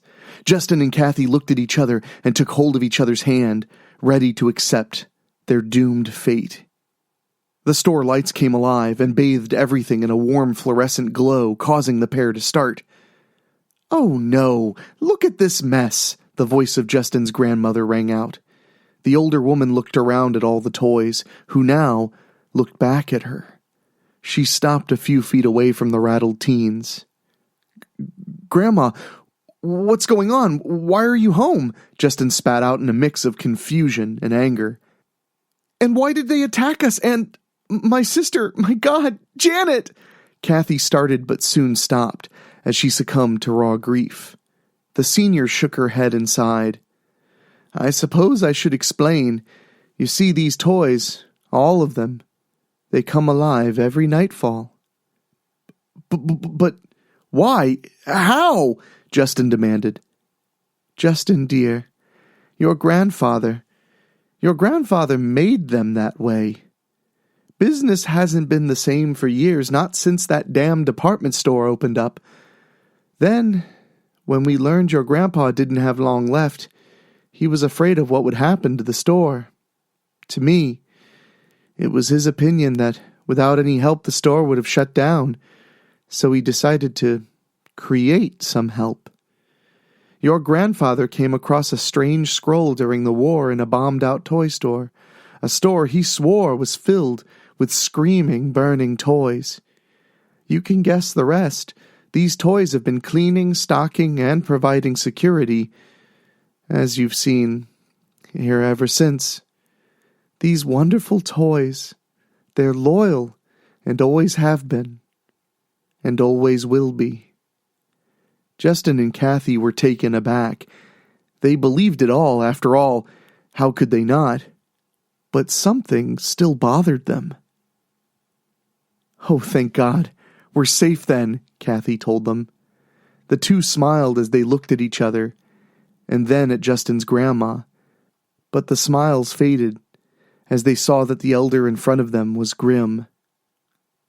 "Grandma?" Justin started with a shaky voice.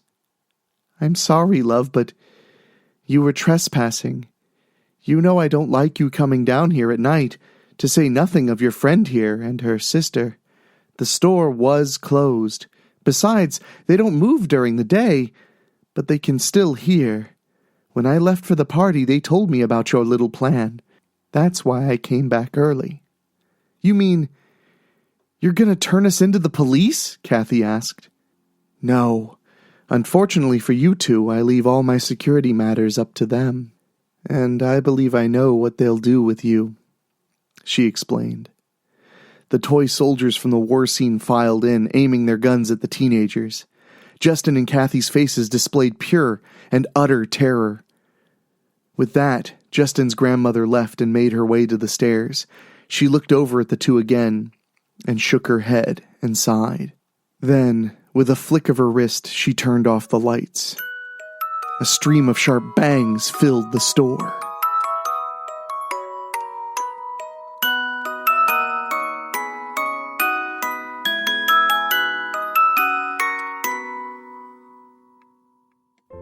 Well, my spookies, we're just about done with this year's Christmas collection, but I hope you've enjoyed either hearing for the first time or revisiting some of your favorite Yuletide terrors that we've released over the last 3 years.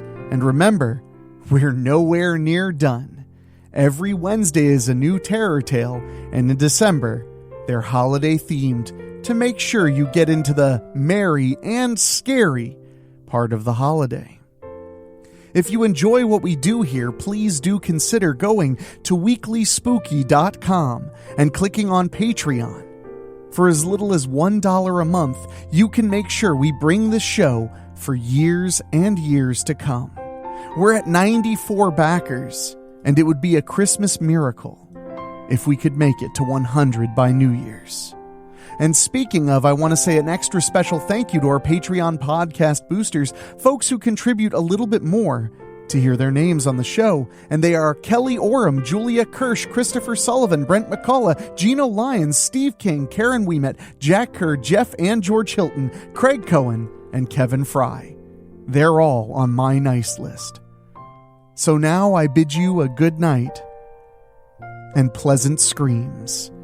For our executive producer, Rob Fields, our producer, Dan Wilder, and our composer, Ray Mattis, I'll talk at you soon, my friend.